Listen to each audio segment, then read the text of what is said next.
council candidate orientation. Tom, you and Debbie have been through this before, but this started about 4 years ago, a little over 4 years ago. When I came on with the town, the common practice was that council candidates would just go and start meeting with all the department heads individually, and I found that was it was problematic on a couple of different levels. One, very inefficient for staff because they're saying the same things over and over again for each of the candidates, and two, that was kind of a time suck for staff, and three, it was difficult to ensure consistency in the information that was being given to all the council candidates. One of the things that is an ingredient for success for staff in local government is to make sure that the council has all the same information. To provide information to one member of the council and not the others is really, really difficult.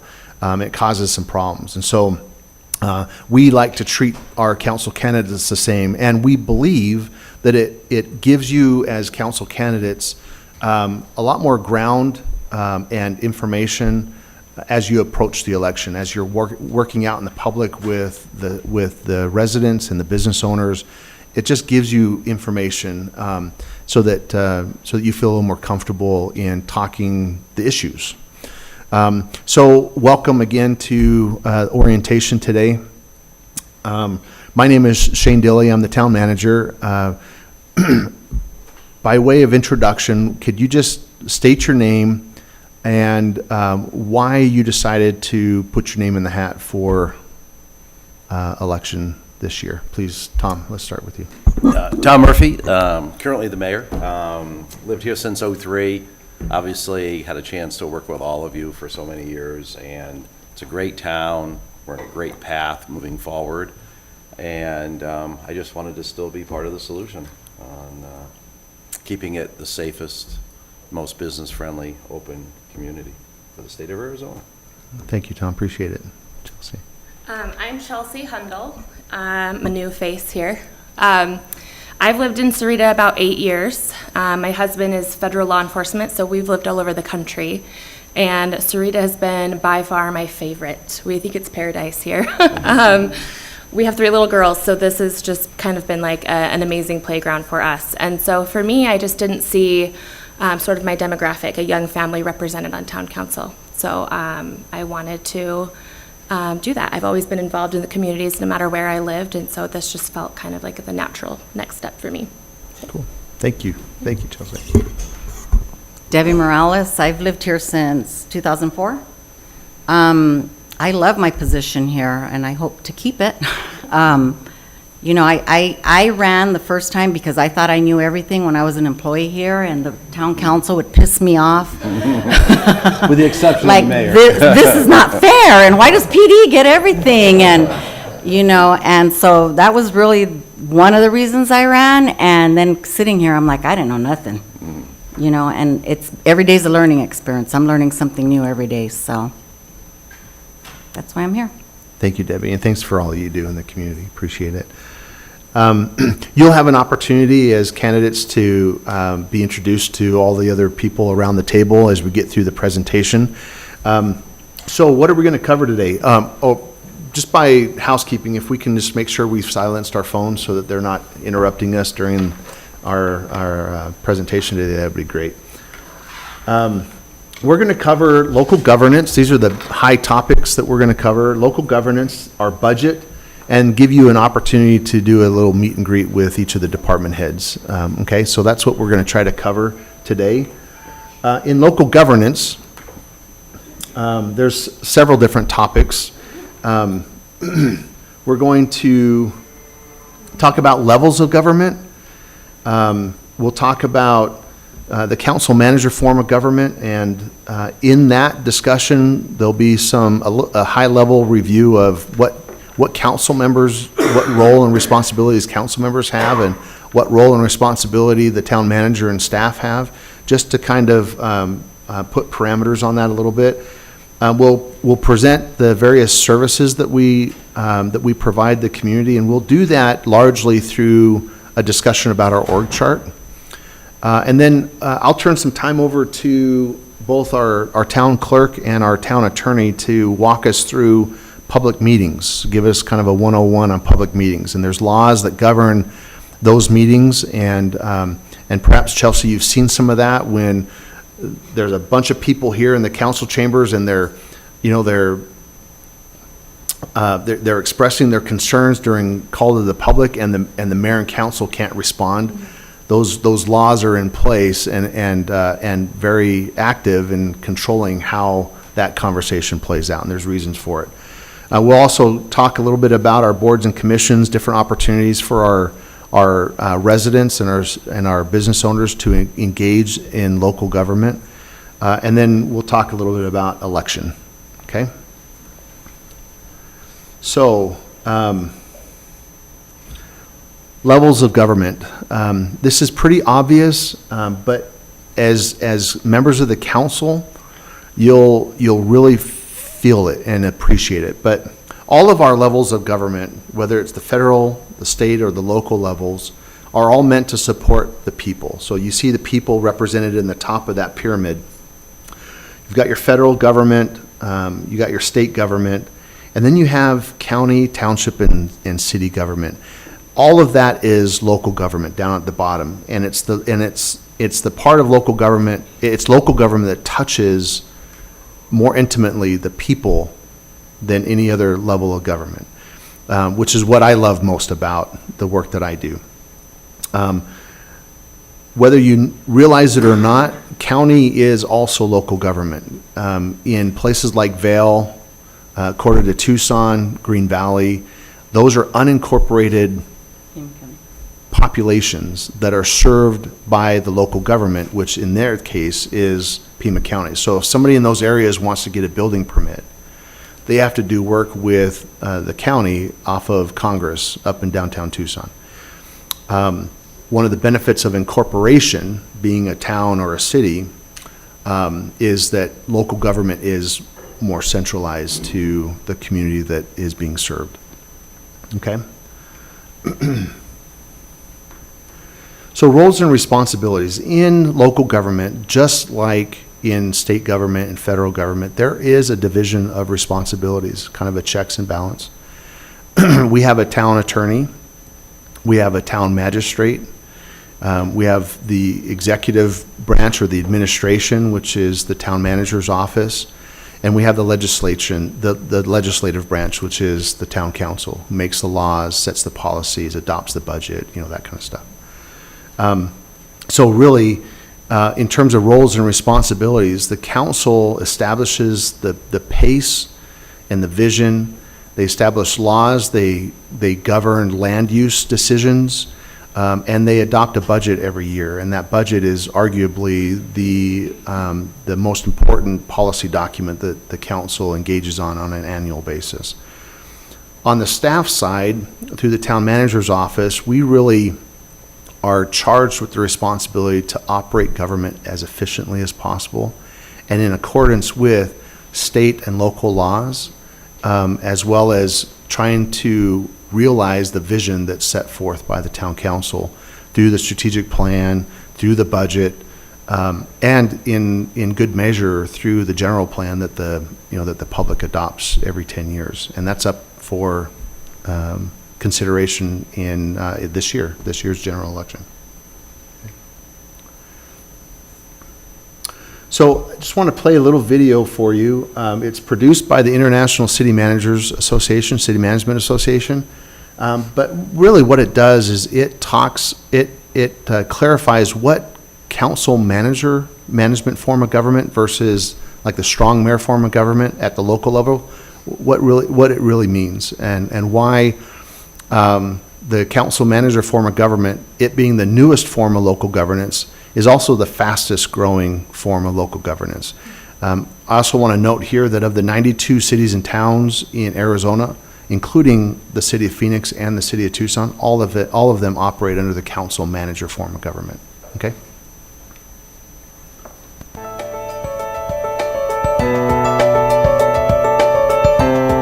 Which form of local government provides the best structure for community success? You are probably familiar with the mayor-council or strong mayor form. Here, the people elect one politician, the mayor, to lead the community, hire staff, and oversee all day-to-day operations and service delivery. Having a single politician at the top of the structure has its disadvantages. The elected council is largely unable to effect change because the mayor is solely responsible for the budget and staffing. Political agendas can contaminate what should be transparent, ethical, and efficient service delivery. And it also leaves that go-to person more susceptible to the influence of special interest groups, leaving ordinary voters with less say about what goes on in their community. The council-manager form of government was created to combat corruption and provide for the professional management of local governments. In the council-manager form, the people elect a council, including a mayor, and they collectively create a vision for the community and set policy. The council then hires a non-political professional manager based on experience and credentials who implements the council's policy and delivers services equitably. The manager remains accountable to the council because if at any time the council decides that person is ineffective, they can vote to replace the manager. Having the entire elected council setting policy makes it difficult for special interest groups to influence policy. But the council-manager form of government isn't just about curtailing corruption. It's about managing services in ways that get better results. An IBM report found that council-manager cities are nearly 10% more efficient than mayor-council cities. Historically, nearly 2/3 of U.S. municipalities with Moody's AAA bond ratings are council-manager, as are the majority of all America's city award recipients. So visit icma.org today to learn more about how your community can adopt or retain the council-manager form of government. Can we put that on Facebook? I don't know, I kind of like that strong mayor form of government. Yeah, I'm sure, Mayor. Short answer is yes. I mean, it's out there. So, wanted to talk about the presentation of services that our organization provides to the community. We are not quite a full-service community. Full-service community means that community provides, all of the services, and you'll see here that we don't provide airport services. Why? Because we live 20 minutes away from an awesome airport. We don't provide fire. Why? Well, this area is served by the fire district.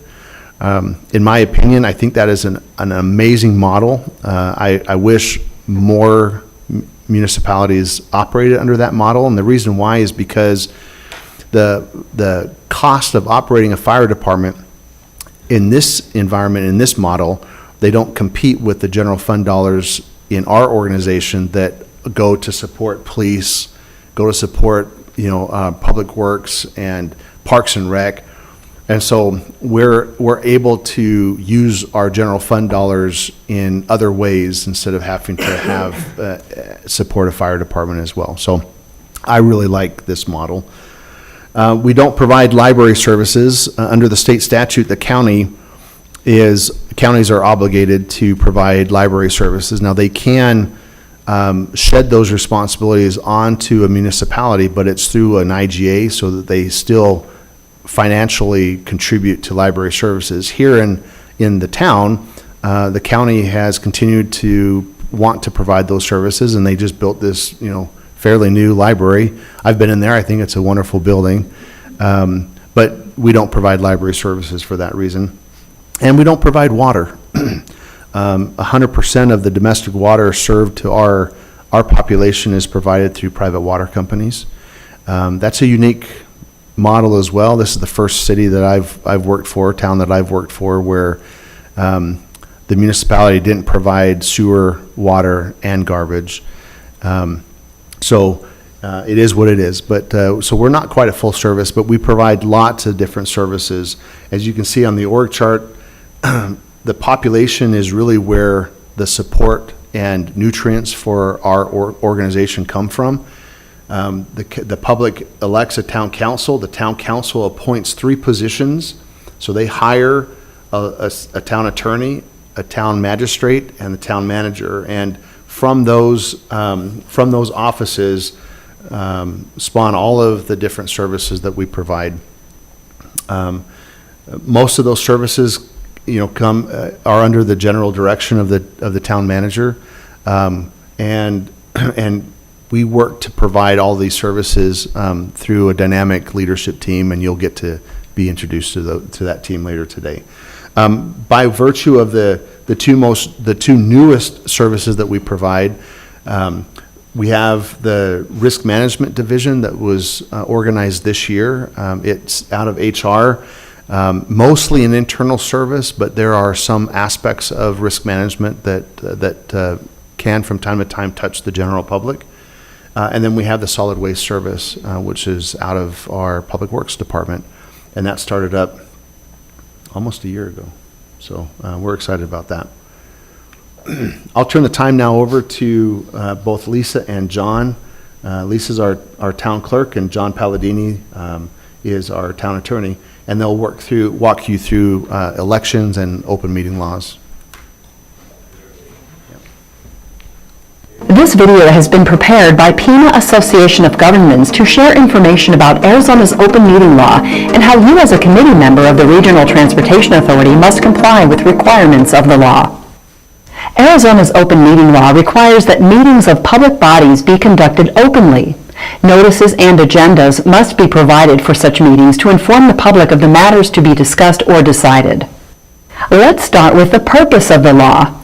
The law requires meetings of all public bodies and its appointed committees to be conducted openly to ensure public access to government decisions, since it is the business of the people.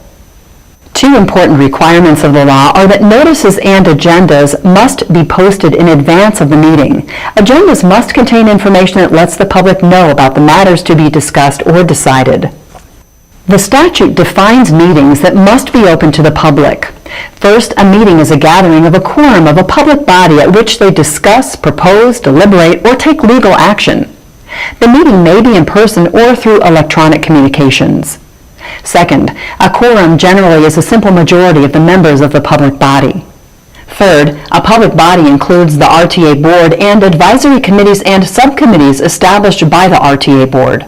There are several components of an open meeting. As mentioned earlier, a public notice is required to invite the public to attend or listen.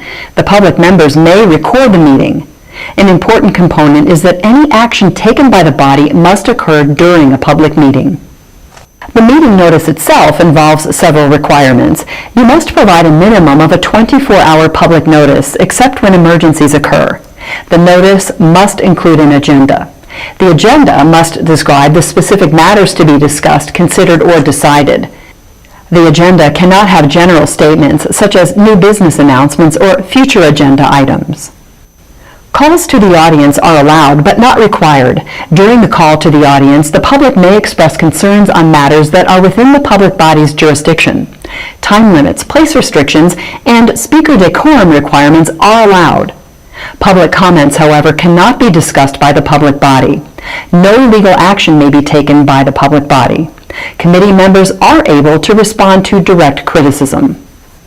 A statement describing the legal action taken by the public body during the meeting must be posted after the meeting. A recording of the meeting also shall be available after the meeting. Let's review some of the key points about the open meeting law. First, discussions should remain focused on a specific topic listed on the agenda. Conduct of a member of a public body should not knowingly circumvent the open meeting law. In addition, committee members should take special note that email responses and phone calls may lead to open meeting law violations. Also, a member of a public body cannot direct others to communicate with other members in violation of the law. Here's what to know about using email. Meeting notices may arrive via email. You should avoid hitting reply all to the email that pertains to committee business or other matters. Written replies emailed to a quorum of the committee may trigger a violation of the open meeting law. An action may not be proposed by a committee member via email to a quorum even if no one responds. Thanks for taking a few moments to learn more about Arizona's open meeting law and how you can comply with its requirements.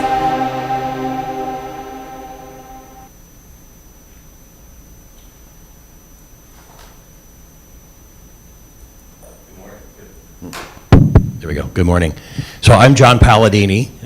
Debbie and Tom, you know me, and welcome aboard if you're fortunate or unfortunate enough to get elected. So I'm sort of like solid waste services. We're outsourced by the town.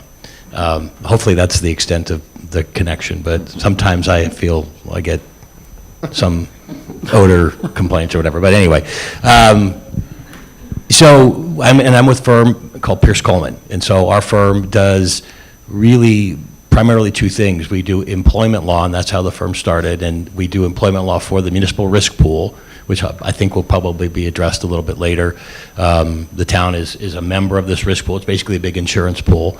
And so we do all of the risk pool's employment law defense, and then that sort of grew into our public law side. So we represent about 24, 25 different cities or towns as the city or town attorney. In addition, we work for pretty much every other city or town in the state in one, as needed, as requested. Plus, we work for school districts, college districts, other kind of taxing districts. We work for a lot of counties, and so we have a good group of attorneys that could cover pretty much anything that you deal with in public law.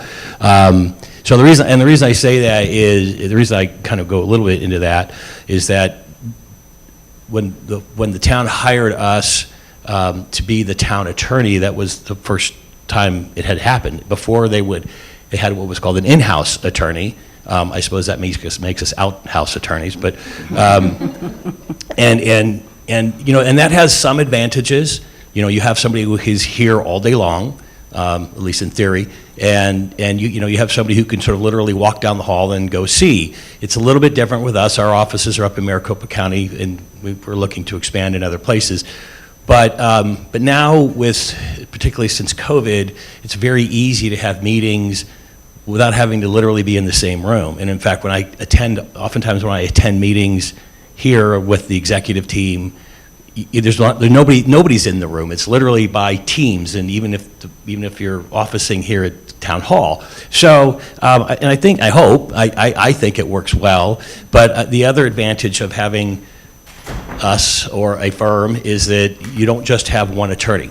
You pay a certain amount of money, and you have access to all these different attorneys who have all these different expertise, whether it's employment law, elections law issues, land use, contracts, those kinds of things. So, and so that's a little bit of a sales pitch, but at the same time, I think it works well, and I know that if it didn't work well, or if there are problems or issues, I get a call from Shane and say, hey, well, this isn't working, and we correct course and we move on. So there's a little bit of background. I just have to comment on Debbie's comment earlier.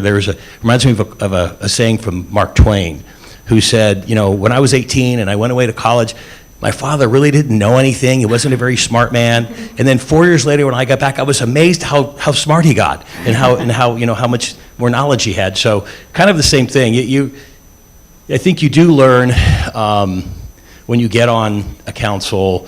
A lot of people kind of see from the outside and say, I'm going to go in and I'm going to do all this stuff. And what you kind of find out in the form of government, as well as just the nature of government, that you do have restrictions and limitations legally, financially, or just practically. And I think that kind of can tend to frustrate people, but one of the greatest sort of assets of an elected official is persistence, to keep pushing away, but also the ability to listen and understand when your staff, your experts in various fields will explain to you the nuances and difficulties of what the public wants to do, or the public wants you to do. Shane mentioned call to the public, and every once in a while you'll get this spike because there's a topic that the public is really, really interested in. At one point, it was Vulcan, and now it's the Santa Rita mine and all that. And so, and you'll sense that the public gets frustrated because they come up here, one meeting after the other, one person after the other, and they say, do something, do something, do something, talk to me, say something back. And and the council sits there and can't, because the law says we can't respond. So, but again, I think that there's we try and explain that to the public too during Call the Public. So as far as public meetings, I think the video did a good job in terms of open meeting law. After the election, one of the first things we'll do with when the new council is seated is we'll have a training session to go into more detail about open meeting law, public records, conflicts of interest, and we'll also do an executive session, and an executive session is a confidential meeting, classified or confidential meeting, where we talk about things that we really can't share with the public. Usually it's legal issue, or mostly it's legal issues, sometimes it's personnel issues, and there are other various topics. And so we'll do a briefing on kind of a status report on the litigation that the town's involved in, almost all currently as a defendant in those cases.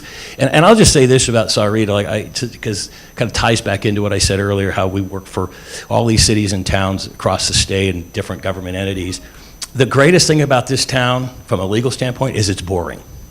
And that's a compliment, because there's very little drama and very little trauma.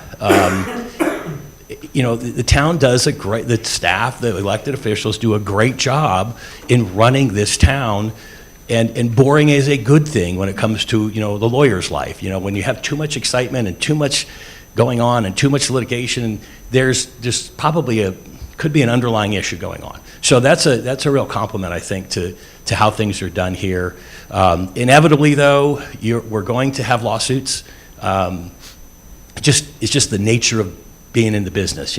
Police department, you're going to have lawsuits. Fortunately, the other two things that we don't do, the fire department and solid waste, aren't the town's functions, but those are the other two, in my experience, the other two areas where you get a whole bunch of lawsuits coming out of. Solid waste primarily because the garbage truck drivers just keep running over stuff, but by way of having a contract with a private company, it's all on them to be able to address things. And stuff, I mean literally property, not people. So, so the other thing about things to know, I think we talk about, there's a council procedures book or policy manual. So, if you get on the council, it'd be, I think part of our training will include, going over the policy manual. There's sort of a code of conduct, and there's other just formalities that are good to know going through that.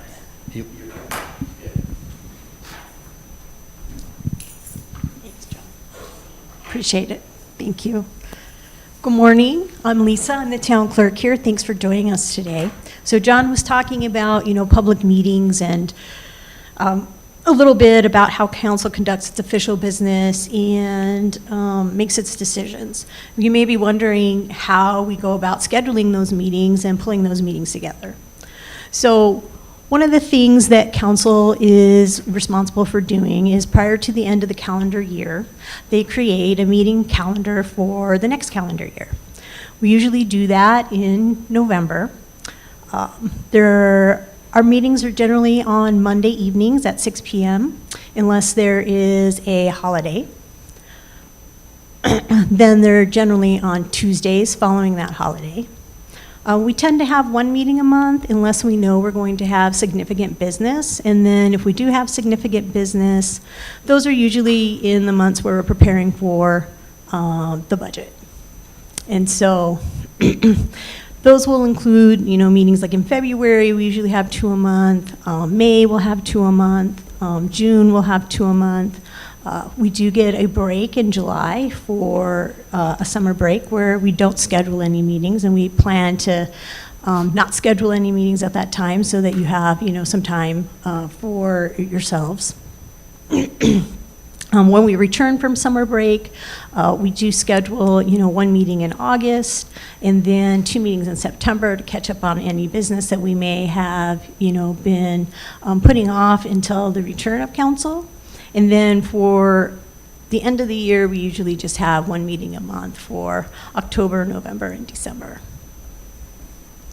The mayor has he can cancel or she can cancel a meeting if she chooses to do so. She can also, or he can schedule a meeting if they deem it necessary.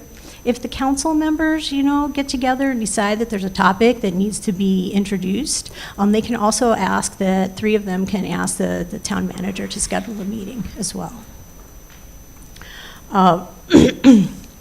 Those meetings are usually reviewed by the town manager, the town assistant manager, the town attorney, and the mayor and vice mayor. All the items that are placed on the agenda itself either come from staff as business that needs to be addressed by the council, or business that the council members have asked or requested that the mayor or the town manager place on the agenda itself. Agenda packets will be delivered via a link via email to you if you are elected to the council. Those are usually produced 2 weeks in advance of the meeting and come on Thursdays. Those will contain all the information that is pertinent, including staff reports that you'll need to make decisions. Occasionally, we do have late delivery of information. If we do have late delivery of information, we try to provide you that information up front. All of our information is also available to the public on the town website on our agendas and minutes webpage. Those are published at the same time that you receive your materials, so they're available to the public 2 weeks in advance as well. Some good information to review if you are elected to the council is from the Arizona Leagues of Cities and Towns. They have a pamphlet called Anatomy of a Council Meeting that is a good breakdown of, how a council meeting is ran, what is in a packet, what can go on an agenda, information like that. And they also have a pamphlet called What All Elected Local Officials Need to Know, which is good information about some of the things that John had mentioned earlier as well.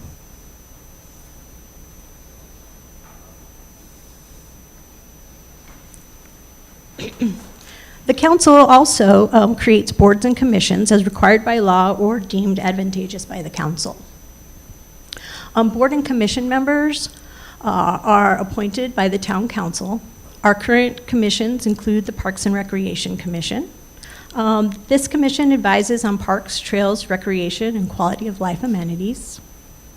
The Board of Appeals, which resolves disputes about building and construction code interpretations. The Board of Adjustments, which grants zoning exceptions and hears zoning appeals. The PSPRS Local Board, which manages police pension and retirement eligibility managers. And the Planning and Zoning Commission, which reviews development proposals and land use policy before they reach town council. Additional information about our boards and commission is available on our website, on our boards and commissions webpage, and within the Sahuarita Town Code, which is also on our webpage.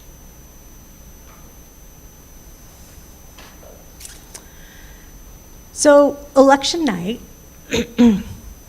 which is July 21st this year, unfortunately, or fortunately, however you want to look at it, the legislature decided that the election date needed to be changed to, in order to comply with deadlines that needed to be met that may conflict with the potential of there being a close race, and it needed to be recounted and getting out military and overseas ballots.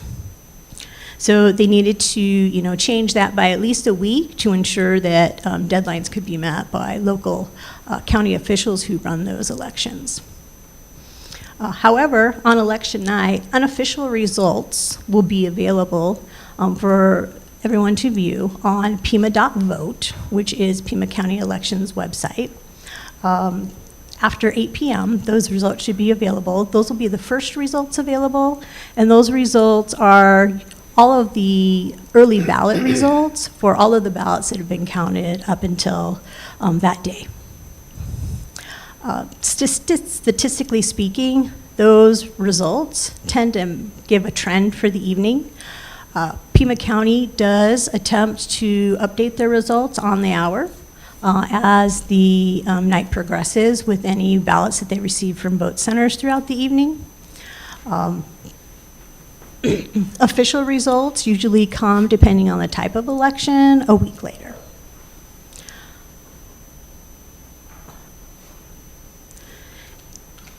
So on election night, one of the biggest questions we get asked is, how do I know if I've qualified to, win, or how do I know if I was elected? So elections are based on a majority of cast votes. And though that majority really is a majority as defined by law. And so what it comes down to is an algorithm, so it's really kind of a math problem. So to determine it, how to calculate the majority of votes cast, you add the total number of votes cast for all candidates for office. So in this example, we have 6,000 votes. So it's however many votes, are out there for the number of candidates.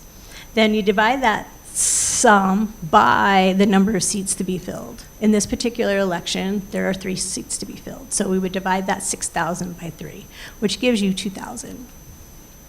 Then you'll divide that result to the step by 2, and then you round it to the highest number. So that rounded up would give us a result of 1,000. So in this particular sample, whoever received 1,000 votes or more would be eligible for election. But let's say, we've got 5 candidates on the ballot and all 5 candidates received 1,000 votes. What would happen is that, in that particular case, is those individuals with the highest number of votes, for the 3 would win. So is there any questions about that?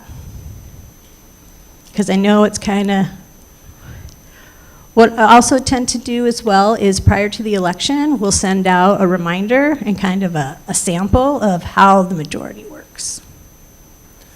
Lisa, just to clarify, there is a potential for 1 or 2 or 3, I guess maybe not 3, not to go through on primary night, correct? There is the potential for no one to be elected during the primary election. And if that's the case, then it is 2 times the number of candidates would move forward. So let's say we have 1 seat left that's not taken, then what will happen is 2 candidates with the highest votes that didn't get elected would move to the November election, the general election at that point. I will tell you, traditionally here, our council candidates are elected during the primary election.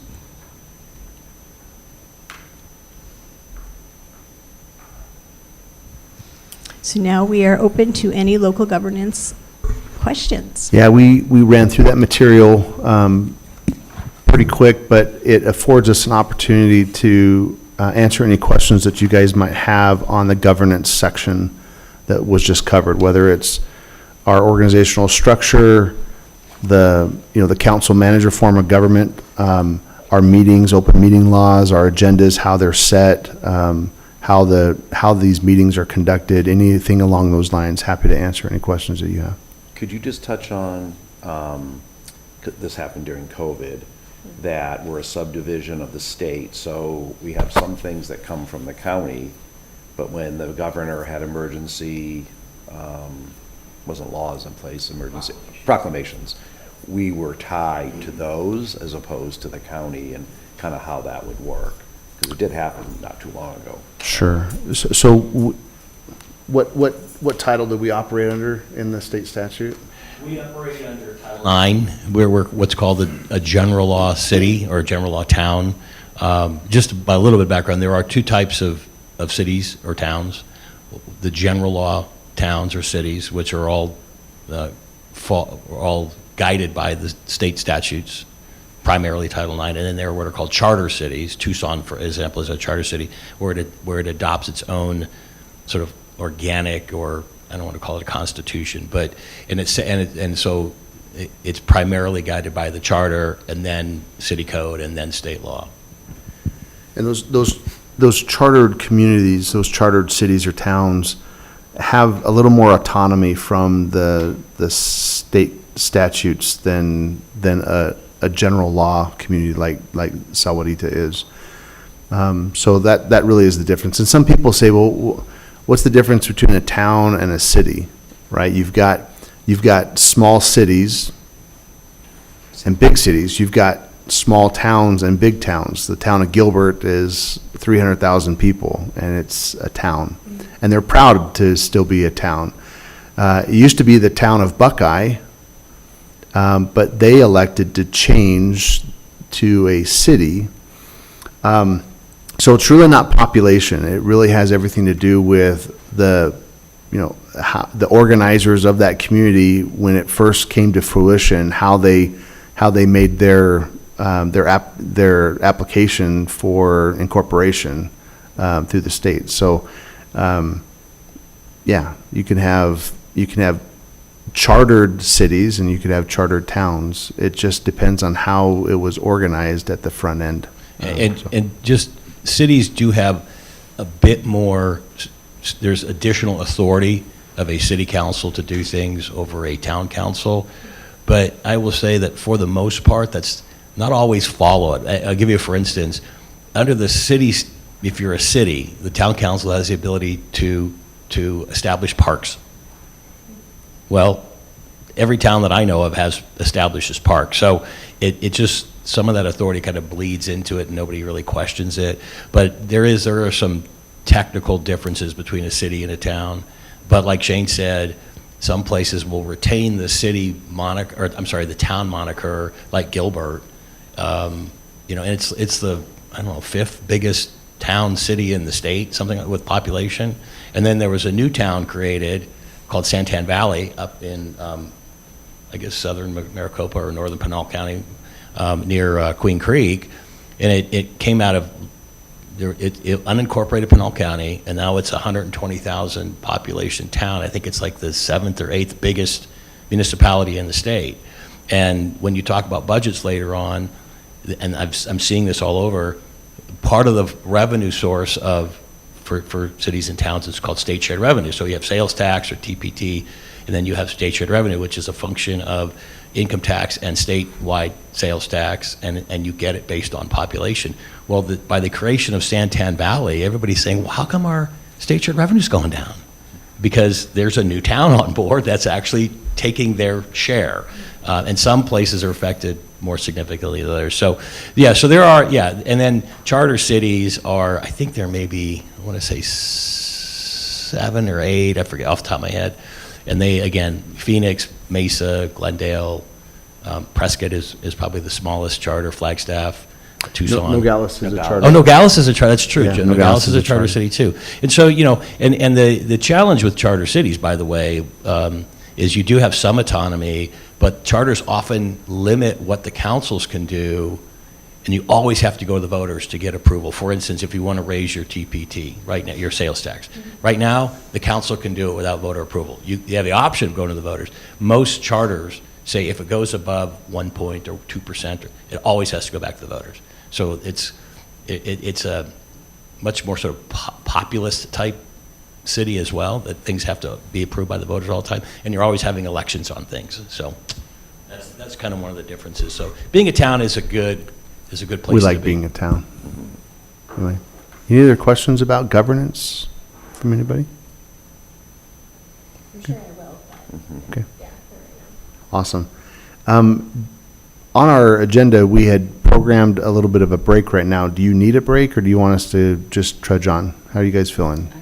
I don't need a break. Okay. We'll move right into the budget then. So AC, our finance director. The reason I said that we represent all these different cities and towns in the state, I actually have an oral argument at the Court of Appeals for another client this afternoon, so I'm going to have to leave now and go drive back up to Tucson for that. So I apologize for not being here, but if you're fortunate or unfortunate enough to get reelected or elected on the council, I'm very available to elected officials whenever you need me. So in the meantime, please feel free to reach out too. All right, good morning. Speaking of boring, here I am. I said it was a compliment. We try to bring a little excitement to the presentations by wearing bow ties, and you'll see lots of pictures instead of tables of numbers. So hopefully, it'll be a little boring for many of you who've heard it quite a few times, who could probably give this presentation. But hopefully for new people around the table or in the audience, it's informative still. All right.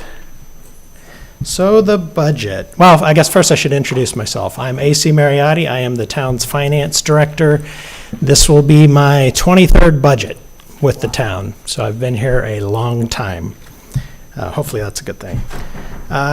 So if adopted, the budget that I'm going to present to you is going to be the budget that's in effect when you take your council seat in the fall. So adopting a budget is one of the most important things that a town council will do each year. The budget is a definitive allocation of the town's resources, and it acts as an expression of the things that are important to this community and to the town council. We will choose how to distribute our limited funds amongst the various competing needs in the community. So the budget is more than just a financial plan. It's also a policy document. It's an operations guide, and it's also a communications vehicle. Okay, so it takes quite a while to put together a budget, so much of our year is focused on developing and adopting a budget. The process takes really more than 6 months. So as soon as this budget gets adopted, we'll have a little bit of a break, and then we'll be talking about the 2028 budget. So in February, we held a day-long planning retreat, and that helps the staff, but primarily the town manager, produce a recommended budget. So the recommended budget was presented to the town council during our 2-day budget retreat. On May 26th, the town council adopted the tentative budget for fiscal year 2027. Our fiscal year runs July 1st through June 30, and that's every government in Arizona follows that fiscal year. And it's the tentative budget that you're going to see here. So what actually gets adopted could be different than what you see here. Typically, that's not the case. Usually the tentative budget is what the final budget ends up being. But there is an opportunity to make changes.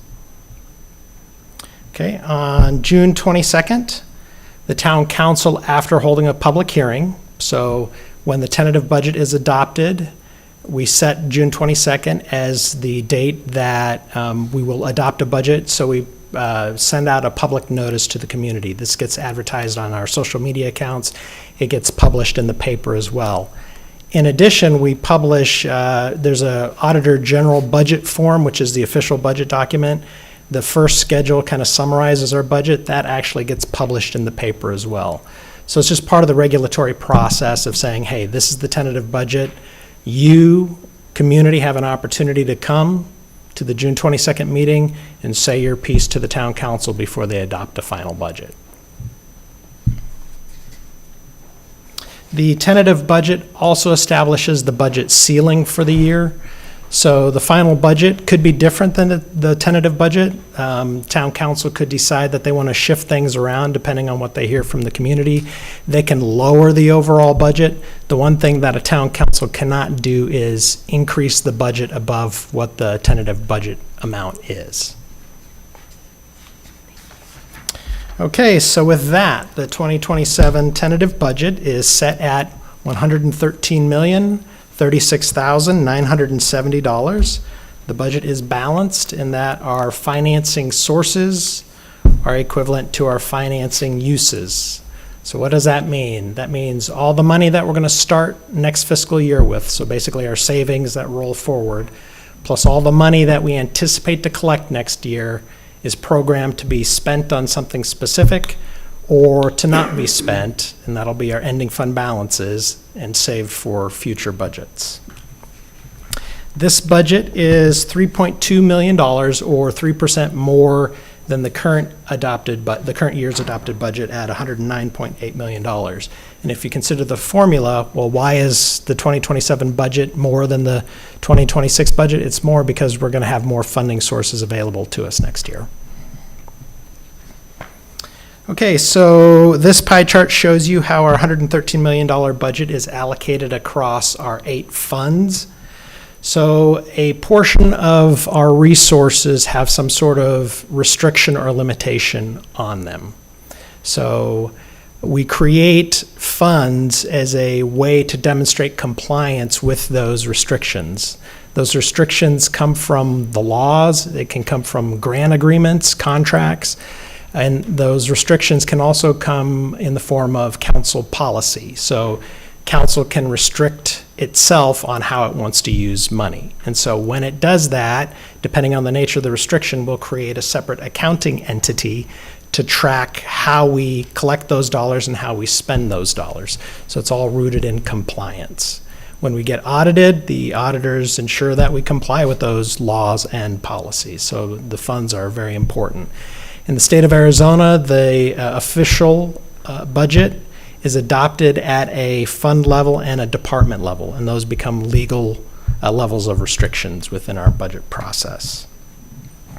Each fund has its own set of accounting records, its own set of books, if you will, and so to that end, when you talk about balancing the overall town budget, where sources equal uses, every fund also has a balanced budget. So the general fund is our largest fund. It comprises 64% of the total budget, and it pays for most of our town's operations. The money and the funding sources that are in the general fund are unrestricted. Now, I say that it's unrestricted, but there is an overarching restriction in governmental budgeting, and that is every dollar we collect and every dollar we spend has to be used for a public purpose. It doesn't matter which fund it is in. But apart from that, the money that's in the general fund can be used how the council deems fit, as long as it has a public purpose. So you see that that's the green pie wedge, that's the most significant pie wedge. We use this color of money concept because as you become a seasoned council member, hopefully we start making those visual connections that when you see a color, you can sort of identify or intuitively know the type of restriction that's on that money. And we don't blend colors. So blue and yellow make green. That's not the case here. Green is green, blue is blue. It stays that way. There are certain things we can do that are certain exceptions, but by far and away that this holds true. All right, so if 64% of our money is in the general fund, we have 36% of our funding that's not in the general fund, and that means that 36% has some form of restriction or limitation on it. So if you look at the blue wedge, that's the CIF, Capital Infrastructure Improvement Fund, programmed at $17.4 million. The money that goes into the CIF would be any capital grants that we get, or I should say grants that have to be used on capital projects, sort of our larger ticket items, right? Those grant fundings, resources would go into this pie wedge. But primarily the money that goes here is our contracting tax. So you look around the community, there's a lot of houses going up, there's a lot of new stores opening up, there's tenant improvements that are happening in those stores. Those generate contracting taxes. Council has a policy that says we want to take all that money and we want to use it for capital projects or capital purposes, capital items. So that restriction sets it aside into a separate color, separate fund. We use that money to buy our capital projects, capital acquisitions, things of that nature. Council could change that. If that policy ever changes, then the color of money associated with those funding sources would also change. It's a good policy, though, because those funding sources, we look at those as one-time sources, right? A house is built one time. Sometime down the road, maybe it'll have a major renovation, an addition put onto it, which might generate some taxes, but the core house is only going to be built once. It's only going to generate that revenue one time, which is different than if you shop at Walmart, You know, you tend to go back to Walmart a number of times, or other types of retail taxes, which would be an ongoing revenue source. So one-time revenues tied to one-time costs, which would be our capital items, that's a good connection.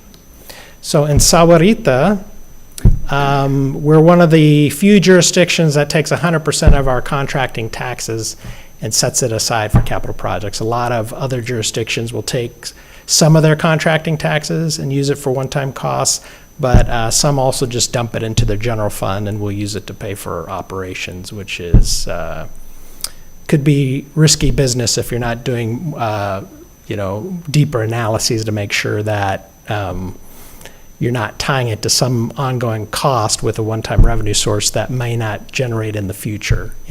In some sense, this does, as new development continues to happen, there's always new taxes coming in, but it's not building on a base. So it kind of resets to zero every year and has to build up with new development. Can I touch on that, EC?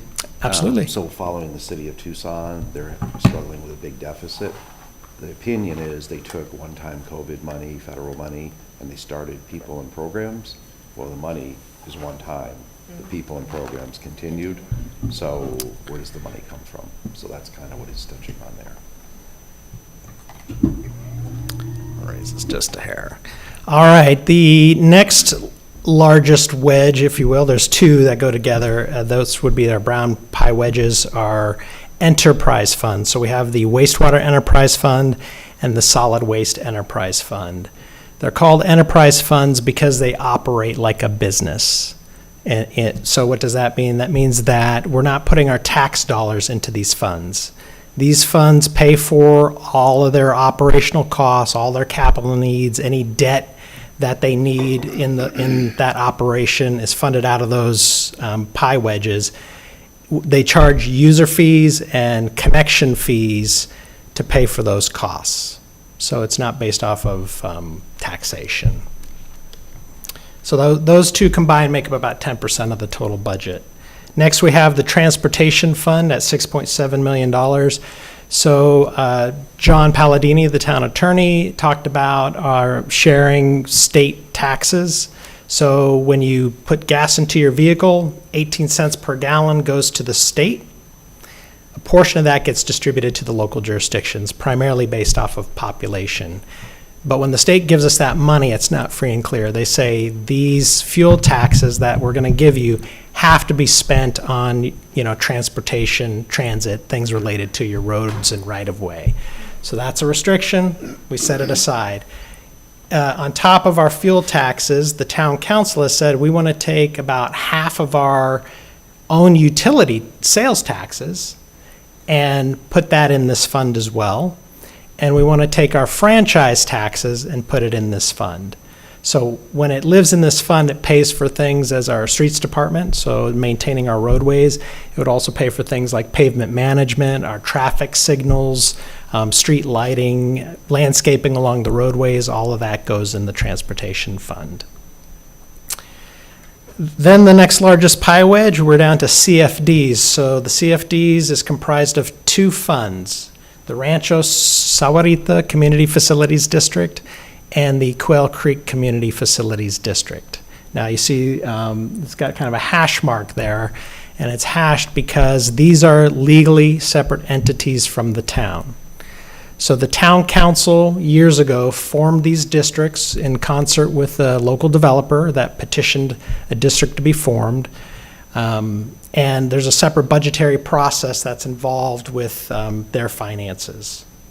But the Governmental Accounting Standards Board, which tells us how our accounting is supposed to be done, says we're so interrelated with these CFDs because, and I don't know if this is news to you, but if you get elected to the town council, you will also be a board member to the Rancho Sahuarita Community Facilities District and the Quail Creek CFD. So you'll wear different hats. There's different public meetings for those. Now we tend to combine them on the same day. So you wear one hat at the beginning of a meeting. During the meeting, you'll switch your hat and be a board member, and then you'll switch it back to the town council member a little bit later on in the meeting. So that's also a local government. That's a subset of the town. Then we have what we call GARS, the GARS Fund, the Purple Pie Wedge, Grants and Restricted Sources Fund, 1.9 million. This is kind of a catch-all for the smaller types of grants that we receive, or some revenues that we charge are rooted into state law and they have restrictions on them, just small amounts. This is kind of like a catch-all fund for everything else. So the reason why some jurisdictions will put those small dollar amounts in the general fund, but we've elected to we'll create a small fund and we'll keep the general fund free and clear so that you have a better understanding of what's available for you to allocate in the budgetary process without restriction.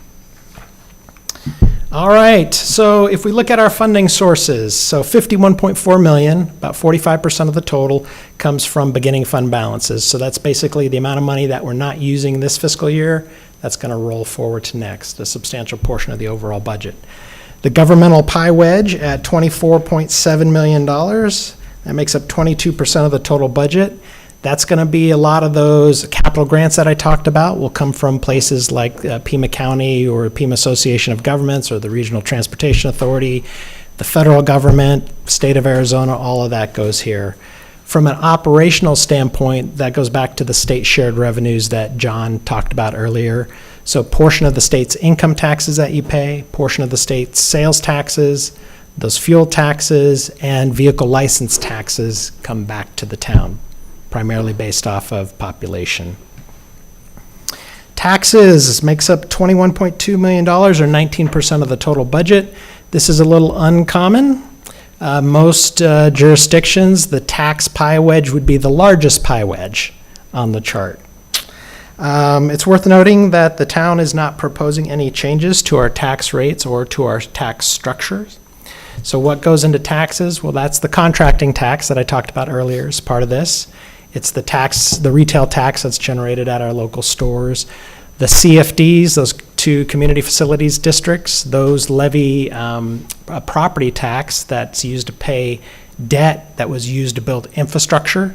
So those taxes are part of this pie wedge, and it also includes franchise fees would be in here. Then we have charges for services totaling $8.8 million, or 8% of the total budget. And most of that is for those business units. So it's going to be your monthly sewer user charges that you pay to the Sahuarita wastewater operation, and also for solid waste user fees. That's the lion's share of that pie wedge goes here. Licenses and permits are programmed for $3.3 million. Most of that money is generated from growth and new development in the town. And then we have other revenues at $3.3 million, and those would represent court fines and fees, investment income, developer contributions, donations that the town may receive, and other small miscellaneous types of revenues that are not classified in the other pie wedges. And then we have other sources at $375,000, and that would represent an accounting technique for contingency carry forwards, and sales of our assets would get classified under that. So we have a balanced budget, sources equal uses. So this pie wedge shows you how we're going to use our money next year.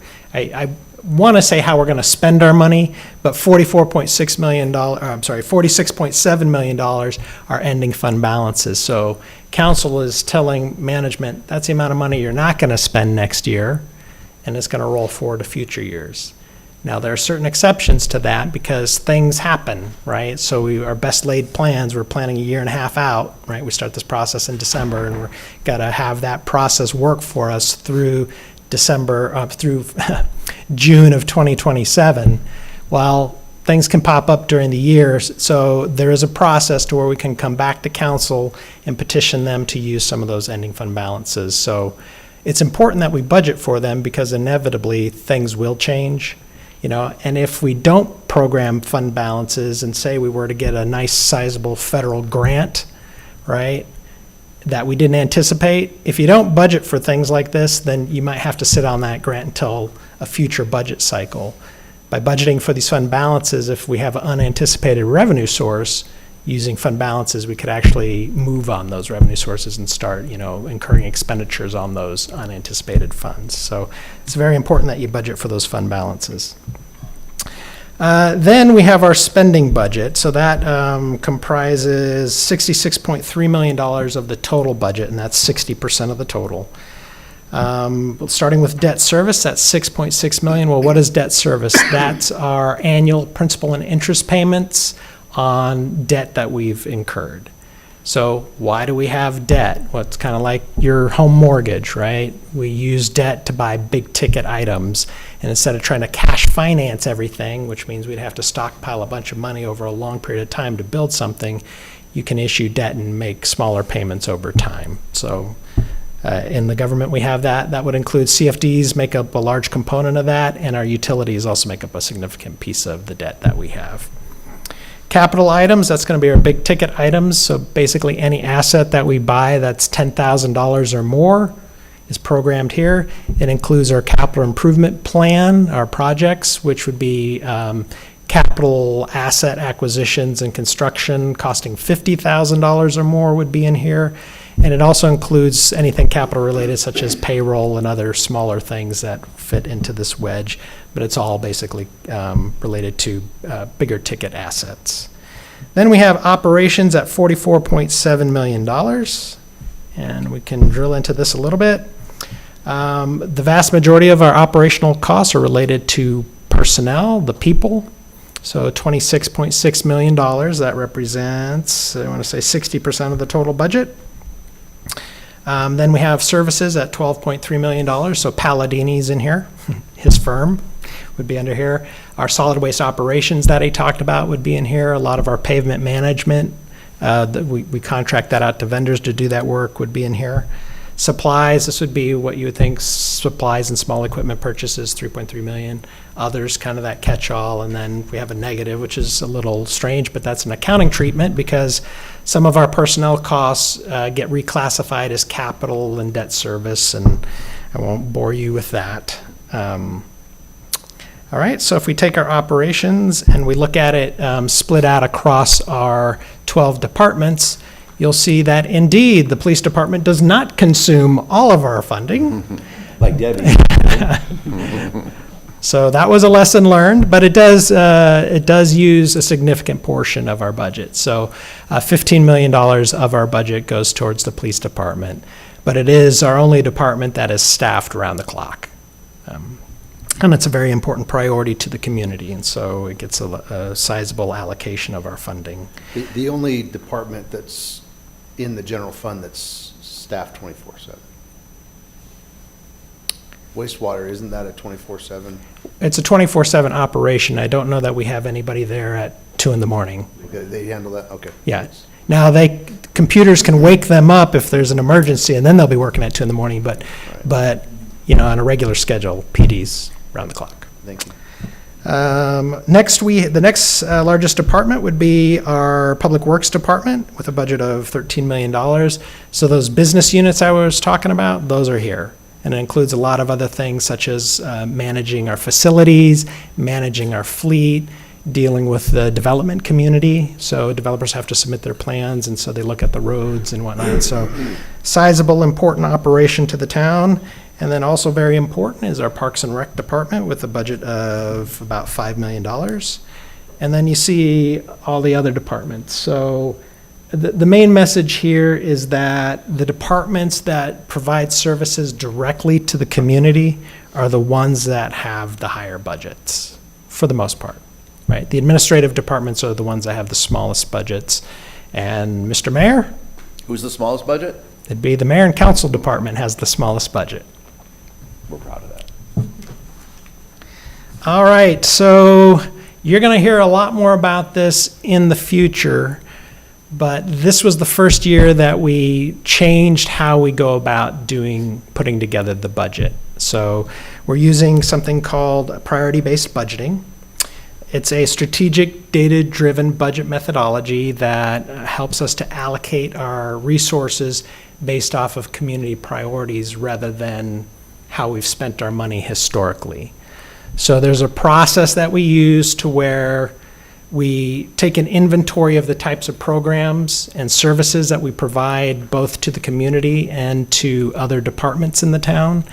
And then we score each of these programs based off of key objectives in the strategic plan, which the town council produces the plan, And the strategic plan is where you identify the things that are important to you in the community as elected officials of the community. But there's also things that we scored against that are just sort of like these basic program attributes, like, is this program required to be provided by law? So if it is, it would get a higher score than programs that, we're not mandated to provide. Is there any other jurisdiction that can provide this? Or are we the only ones? That can affect the score. What percentage of the population does it serve? Obviously, the more people it serves, you'd get a higher score than a program that served fewer people. So here you can kind of see it's a data-driven process, right? So in the past, we wouldn't go through this level of effort to generate a budget. So this was the first foray into that. So leadership determined that there's 116 operational programs. So when we do the scoring, we take the scoring then and then we break it out into these tiered priorities. So tier 1 would be programs that are most aligned with the community priorities. Tier 2 would be more aligned. Tier 3 would be less aligned, and tier 4 would be least aligned. Okay, so you can kind of see how our operational programs shake out, and I'll touch a little bit more on that in a second. We also did this with our capital improvement projects. So the town, for the first time, has developed a 10-year capital improvement plan. So every project that was pitched, which there was, I believe, about 56, 57 projects, were scored using that methodology that I talked about earlier. There were 9 projects that didn't score high enough and where we didn't have enough funding to do that didn't make the 10-year plan.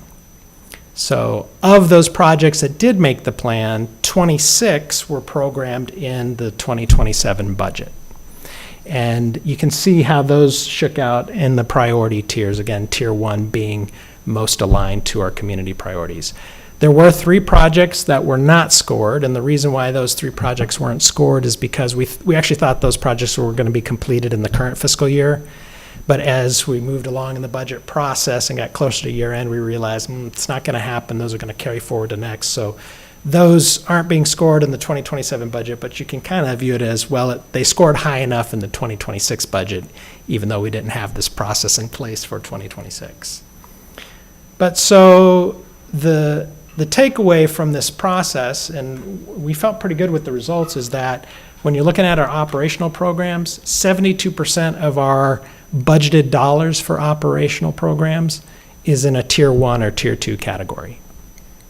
On the capital side, we had 80% that was either, no score, tier 1 or tier 2. So we were very pleased with these results. It's still a new process. It's going to evolve in the future years, and if you're on the town council, we'll be doing much more discussion on this in the future. Okay. All right, to summarize the budget, we're going to start the year with $51.4 million. We expect to collect about $61.2 million next year. We have $375,000 as other resources, giving us total sources of $113.0 million. That is our budget figure, again, driven by the sources. We expect to spend about $66.3 million of that, which would leave us with ending balances of $46.7 million for future years. The difference between our beginning fund balances and ending fund balances is primarily driven by our capital plan. So with our capital plan, a lot of times we're accumulating resources, right, substantially enough to then do capital projects. While we do issue debt on a number of projects, not every project we do is do we issue debt for, and some of those are cash finance. So when that happens, we do need to accumulate resources over time. And then when you actually do the project, you spend it. So that's what you're seeing here. If you ever see this type of situation where it's not driven by capital, you need to be aware. You have to be wary, because that could be an operational deficit, which would be a problem. Happy to answer any questions that you have. You go first. Okay, no, earlier you had kind of mentioned town council's ability to restrict the budget. Can you just give me a quick example or maybe situation of that happening, or why, or what? Or Sure, so I talked about those construction contracting taxes, but I'll give you a different example. So We looked at our funding for our streets program, which would include pavement management, and we talked about this for a number of years. So the state fuel tax at 18 cents per gallon has been that way since 1980. Well, the buying power of that 18 cents has diminished drastically because of inflation. We also have vehicles that don't pump gas anymore but still drive on our roads. Those would be the EVs, right? And there's another thing that's escaping me that's eroding the purchasing power of that. I don't recall what it is, but we're looking at our funding for our streets operations and say we can't continue just relying on our fuel tax. So we need another dedicated revenue stream. Fuel-efficient vehicles. Fuel, thank you. Yeah, also vehicles are much more fuel efficient since 1980, which erodes the amount of money that we generate. When we're looking at that funding model, because of that deficiency, council said, our roadways are very important to the community. We like to have good roads, right? It helps save you costs on your wear and tear on your vehicle, but it also helps with economic development, what it says to the development community. So what council decided to do was, in concert with management, come up with a funding plan to help, make this funding picture long-term look better. So we raised our utility services tax from 2% to 4%. That increment was then, by policy, by the council, dedicated, set aside for transportation purposes. We want that money to go back into our roadway system. So when we get those revenues from the state, we carve out the right percentage, half of that, and we put it over into that transportation fund. If council had just increased the tax without requiring that dedication, I would have just recorded it in the general fund because there would be no limitation on its use. So that would be an example. Another fiscal policy that kind of governs how we spend on capital projects is the fund balance policy. Correct. And it wasn't that long ago where we were maintaining only a minimum of a fund balance. A lot of other agencies in Arizona do this. They say, okay, we need to have a kind of a rainy day set aside a fund balance in the event that we see rocky times, another recession or what have you hits us.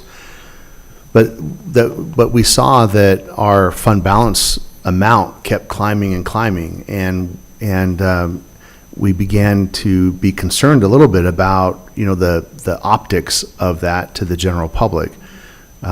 Hey, we're okay as the general public. We're okay with taxes. We understand, but we're not.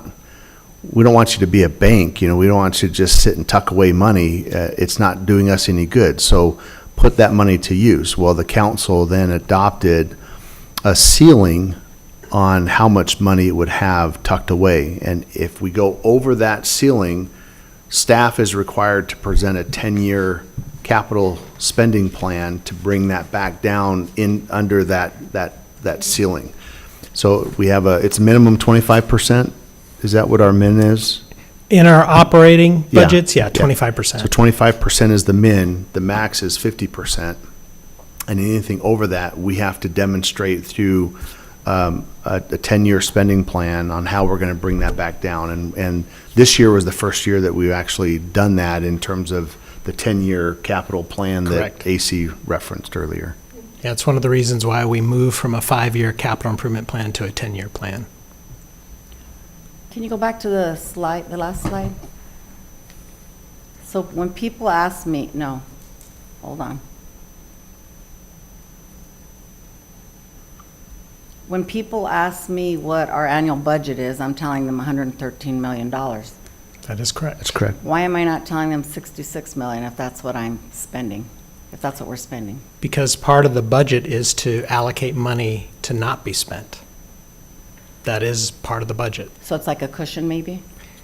Some of it is required, right? Because some of it can't be spent because it might have legal restrictions on it. And some of it, and a vast majority of that is a cushion, if you Okay. will. Your fiscal policy of 25 to 50%, that's your set aside, yeah. And at one time, the reason we wrestled with that is we had a year's worth of operations in the bank. And we thought, well, the odds are not collecting a penny for a whole year probably isn't very likely, and that's when I got a little uncomfortable, having that much money set aside. So we put a plan together to do that. Also, I'm sure we've all seen on Facebook, which is always accurate, that we have, a kickback fund or a slush fund or those types of things. Did you happen to miss that wedge, or do we not have that in jest? But the other part is, could you just touch on what the auditing process is? Because I've been involved in it and seen it. So when some of us here, we've got, a secret fund somewhere that we're all being ingratiated by. Just touch on quickly the auditing process and how thorough it is. Yes, so we talk about it as one audit, but there's actually a lot of things going on with it. It's actually a bunch of audits comprised into sort of one financial report that you get. So they do look at how we collect our money, they look at how we spend our money. Is it in compliance with laws and regulations? Is it in compliance with your own policies? They're not necessarily here to look specifically for fraud if there were some sort of slush fund, but as they do their audit, if they find things that are questionable, a lot of times they will expand scope, and then if they do uncover fraud, they're going to bring it to the attention of the town council. So not that long ago, they would do an audit, and you'd get your audit findings and results, and that would be reported to management only. State law changed to require auditors to come to a regularly scheduled council meeting and talk about the audit and the audit results to the town council directly. So a lot of communities would have these audit committees, which may have a council member or two, sometimes didn't, but now that's gone away. So you'll hear directly from the auditors the results of the audit. So yeah, they look at things at a pretty rigorous level. Now, they don't test 100% of the transactions. They pull samples and whatnot, but, and they also will look at your controls to ensure that you're, doing things appropriately and have checks and balances on the things that are being processed and approvals in place and segregation of duties. So they do look to ensure that your control environment is set up well, and then they actually do the sampling and see if they can uncover anything. They'll also take the town's lead if there are specific areas we want them to additionally look at. For instance, we had that issue, that employee that kind of, anyway, we wanted to make sure that they looked at that as well. So in addition to all the stuff that they normally do, we said, and we want you to look at this and make sure that you're kind of doing a deeper dive on that and that we've covered everything, so. And those results are then public and allowed? Yeah. Where can people access those online? Yeah, if you look at our financial reports, you'll see the auditor opinion embedded in those reports. Yep. There are some other reports, our management reports and things that we provide to the town council as part of the auditor report, and obviously if it's at a town council meeting, the public has the ability to see it. One other thing I failed to mention is they also will audit for compliance on federal grants. So any community that receives federal money over $750,000 gets a special audit on that federal money. So, and we do qualify for that and have for the last several years. And AC, how did our last audit fare? Not that this is always the case, or should this be the bar, but for the last 2 years, we received no findings whatsoever, not even points for discussion, nothing, which is unusual. It is. I mean, you don't want the big findings, right? The expectation should be zero, but a lot of times there'll be findings that they'll say, hey, Shane, this and this and this, we recommend maybe you take a look at that, nothing major. But for the last 2 years, we've had nothing. And how many years in a row have you won a Award. award? The town The town. Team has Samarita. it's not a one-man operation. It takes all of us. The town has received an award from the Government Finance Officers Association on our audited annual comprehensive financial report since 2002. And on the budget document. That's every year since. Every year, consecutive year, yeah. And on the budget document since the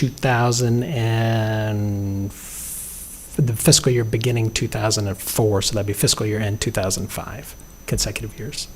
Yeah. Now, that's not an audit. That's not an audit. Right. That's a different type of review to make sure that our financial disclosures meet certain requirements, and we're going above and beyond what's really required. If our next finance director doesn't get it, he's out. Or she. Or she. And Shane, could you touch on why you thought it was important for us to go to priority-based budgeting, or what the thought behind it was? Sure. As opposed to how we've always sort of operated?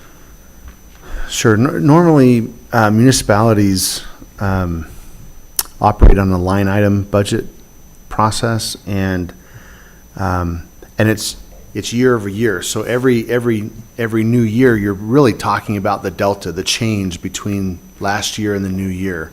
So you're really only talking about the very top surface of your budget in detail, because either you're going to have more revenues to program, or you're going to have less revenues, and you've got to make decisions on your operation.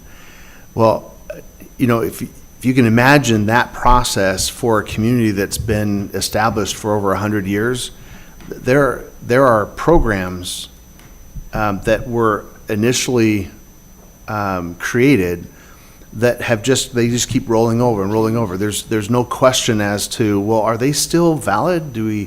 Are they still important for us to be doing? They're tying up resources, but how do they align with the community's values and the direction that the community is wanting to go? And we get that kind of feedback through our town council, who's supposed to represent our community. So I had been exposed to priority-based budgeting in a former life, and when I got here and I saw, we're a young community, it'd be a whole lot easier to adopt a priority-based budgeting model now instead of waiting until we're 40, 50, 60 years old, or even 100 years old and trying to do something like this. And there's some real advantages to it. In order to establish priority-based budgeting, we had to take our entire budget and cost out our programs.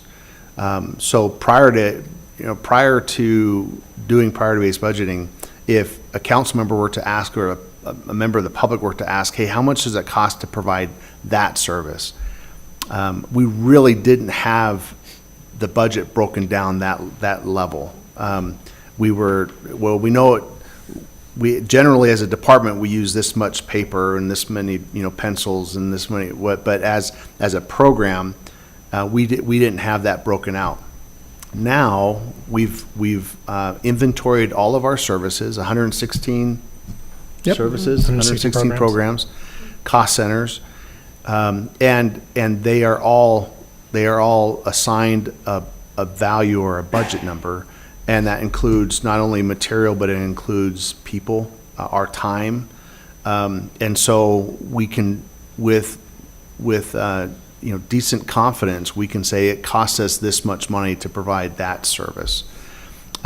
So in addition to that, now that we've inventoried our budget and we know how much it costs to provide each of our services, then we take that service and we score it against the values or our interests for the community, and we can see how well those programs line up to those values. And what it does is it situates the council and it situates the leadership team to ask more data-driven decisions or questions and make data-driven decisions. And so I think it's positioning us very well to be able to move into the future as a high-performing organization. Thanks. Any other questions?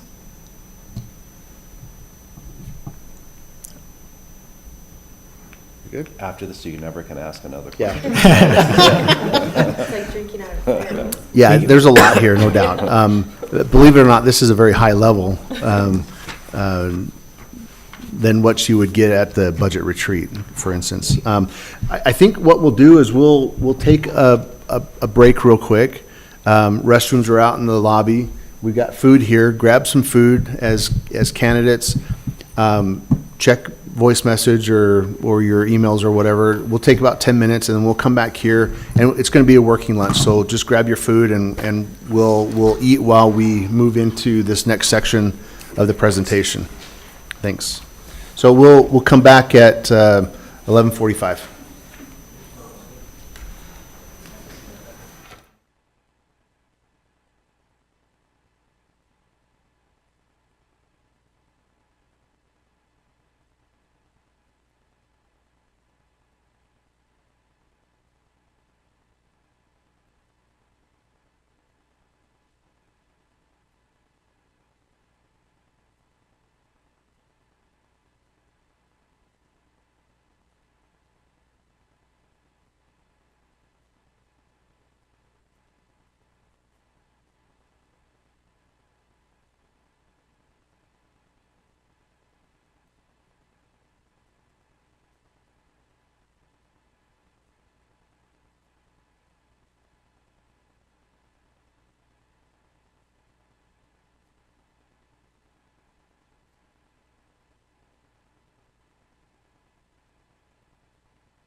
Nice break from mom, too.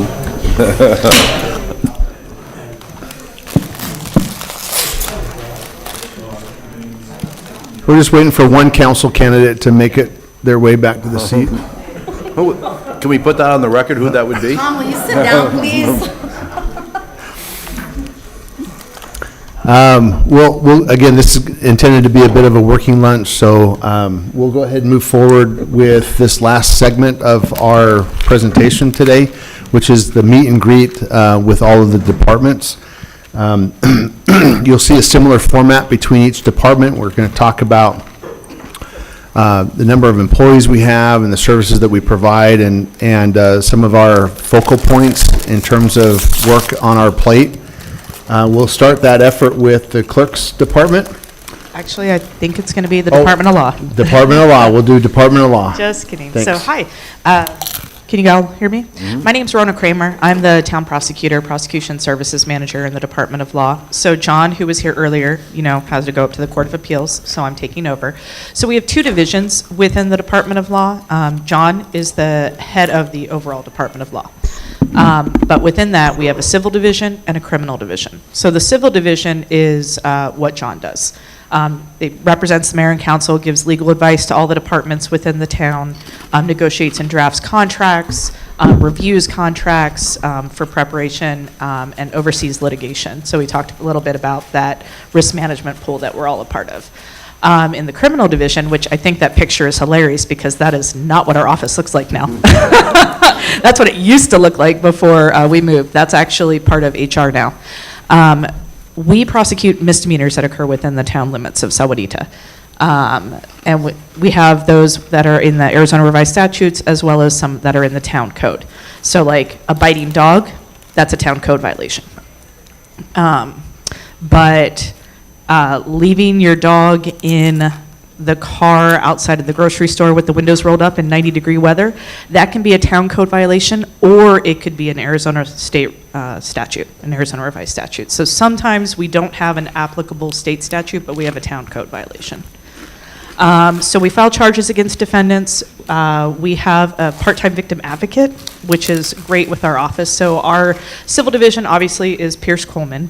And then our criminal division is myself. I have a criminal paralegal, Barb Jackson. I have a legal assistant, Jocelyn Enriquez. And then our part-time victim advocate, Ricky Orr. And then we will also, the police will come and talk to me and ask questions about certain cases. And they also bring to me what are called issuing appointments. So for felonies that get declined to be issued by the county attorney's office, so say there's an arrest for a felony offense, and they take it to the county attorney's office, and the county attorney's office is like, no, we don't want to prosecute that. They then bring it to me to see if there's any applicable statutes for misdemeanors, and if I will go forward on misdemeanor offenses. So part of the major projects we have coming up for our civil division, we're talking about property acquisitions, economic development deals, risk management and risk mitigation, because like John said, everybody gets sued. All the jurisdictions get sued, but we like to keep it boring here and not get sued a lot. We also like to make sure that we have a continuous improvement and responding to requests for legal advice. And we also make sure that we're keeping in line with the Arizona Constitution and making sure that victims' rights are upheld in our criminal division. And then we have Lisa. Thank you, Rona.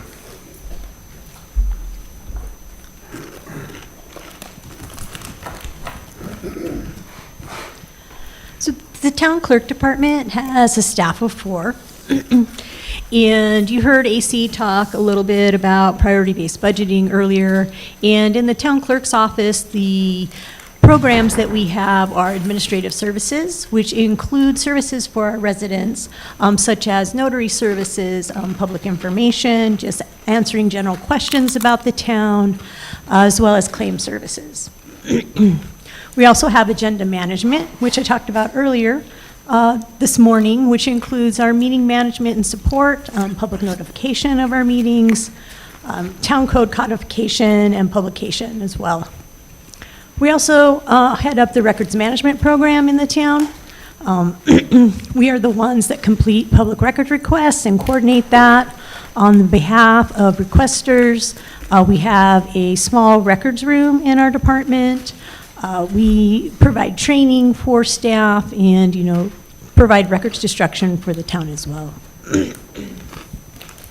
We're also responsible for election administration, which includes voter information, campaign finance reporting on behalf of candidates, initiative, referendum, and recall services and information are provided to citizens that request it as well. We're also responsible for regulatory licensing, which include things such as bingo, liquor, and, excuse me, business licenses. Some major projects we have that we will focus on for the next 5 years include improving our digital operations center. And what we really mean by that is providing more transparent information to our residents via things such as our agendas and meeting minutes that are available online, digital records management, and our public transparency portal, which includes things such as ordinances and resolutions, mayor and council meetings, information that is available online. And some of the ways that we plan to do that are through AI-enhanced tools that we'll use to, help create our minutes, help move forward and make it easier for us to research information. We are still a younger town, but we do have quite a bit of information to, look through. As well as, creating some FAQs and, chatbot type things for residents to, find out information about the town.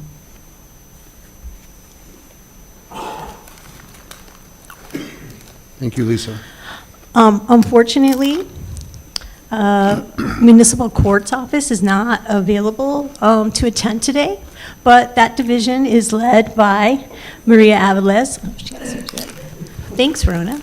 The Honorable Maria Aviles, who is the presiding judge, as well as Dina Troutwine, which is the court administrator that deals with the day-to-day operations of the municipal court.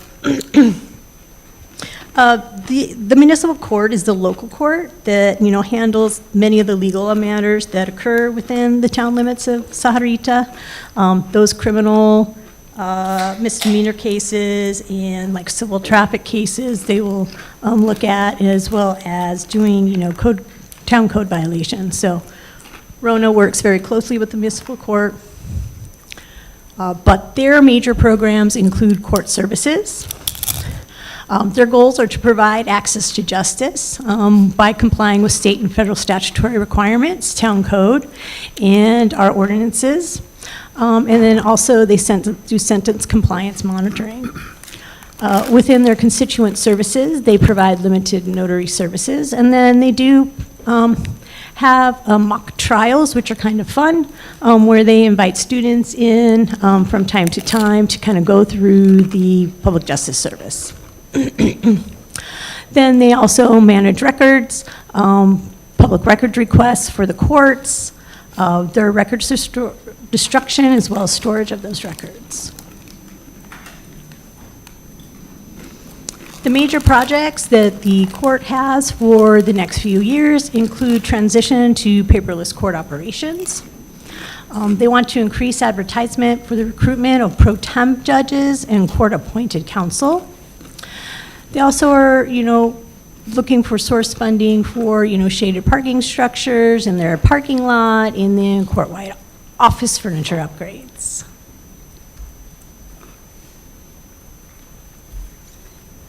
Lisa, while you're changing that over, on the limited notary, why would you go to the court for notary as opposed to the town clerk's office? Sorry. One of the reasons they would go there is we're not open on Fridays in the municipal court offices. Okay, that's good Yes. to know. And then, I would also say also because some of the plea agreements, Yep. For long distance change of pleas, if there are certain statutes, you need it to be notarized, and a lot of them just think they're going straight to the court Right. instead of coming to the town hall, because they're already part of the justice system. and then Rona, can you just quickly touch on like the justice of the peace? We have, you, we have our court, and then you have justice of the peace. And I've never really understood Yeah. what their function and how it's different. But Sure. So, Justice of the Peace is for unincorporated areas of Pima County. There are a number of different justices of the peace. Most of them are located in Tucson, downtown at a big court complex.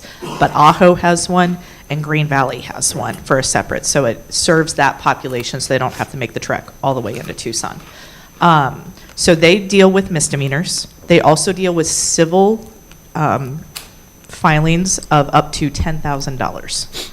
So you can actually sue in Justice of the Peace Court.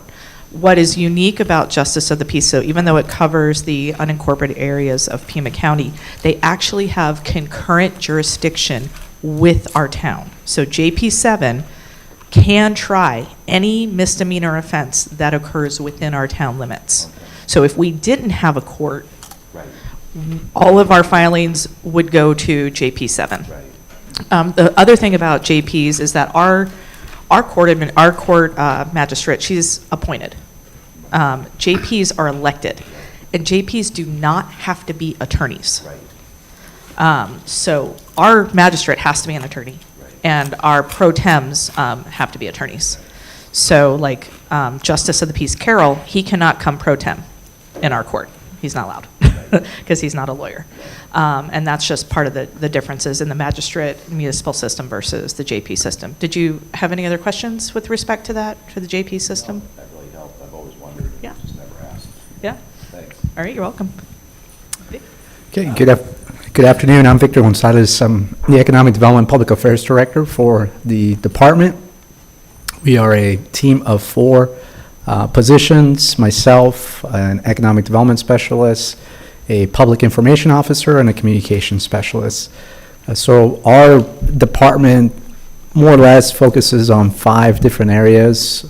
There's the economic development planning, which is really identifying opportunities, resources, building consensus, analyzing strengths.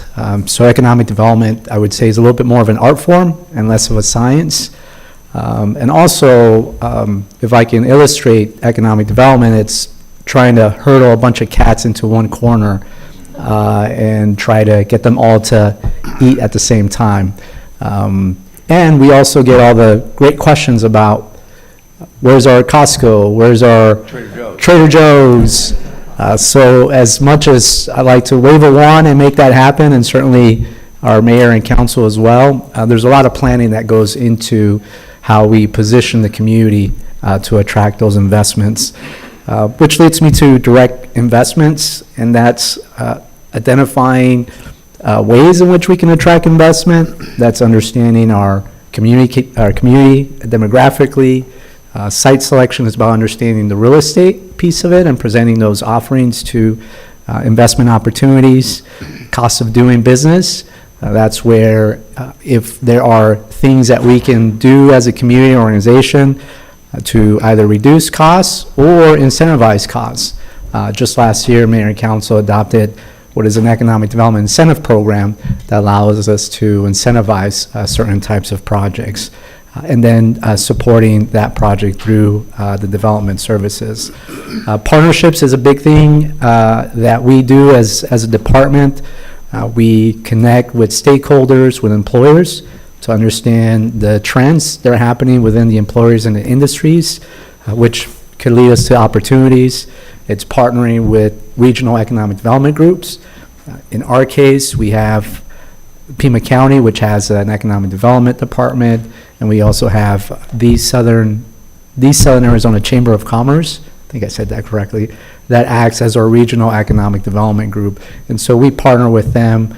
We join them on different events, activities, whether it's delegations that are visiting internationally to our area, but it's all through partnerships that we're able to market our community for investment, which leads me to the 4th area, and that's the public affairs side of the department, and that's all things promoting Sahuarita, whether it's building the identity, which we do it through our brand and the brand style guides that we have for our organization, and also the development of materials that supports the branding of the community. And then public affairs is the engagement with the public and stakeholders. So it's a two-way conversation that we have. It's putting information out there for residents to know what's going on, whether through social media, media releases, through interviews with KGVY or interacting with the local paper, but also is soliciting feedback from our residents. Just recently, we completed the citizen survey that was presented to mayor and council, which is an opportunity for us to understand a little bit more what residents are thinking about our community.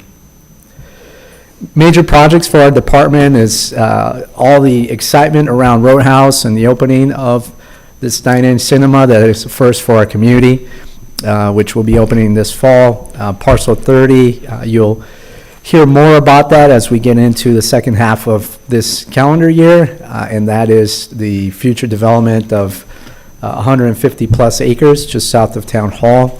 We have a program that's called Growing Sahuarita, so we take great pride in supporting our residents or aspiring entrepreneurs and business owners.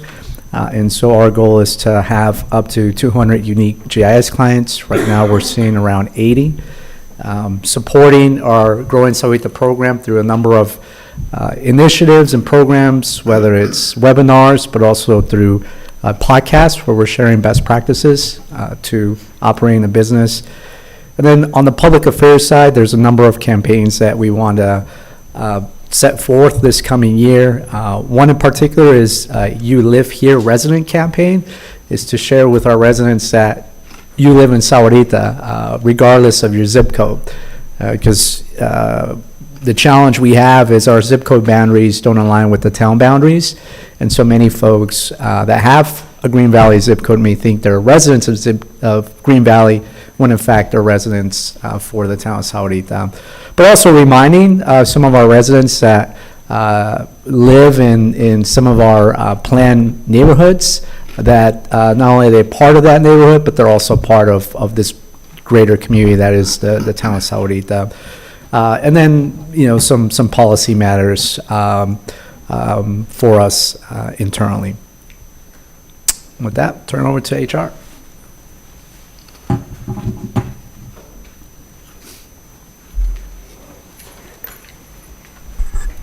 Good afternoon.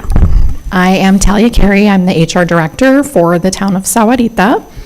And our team has recently expanded to myself, and then we have 5 full-time employees that work with us in HR.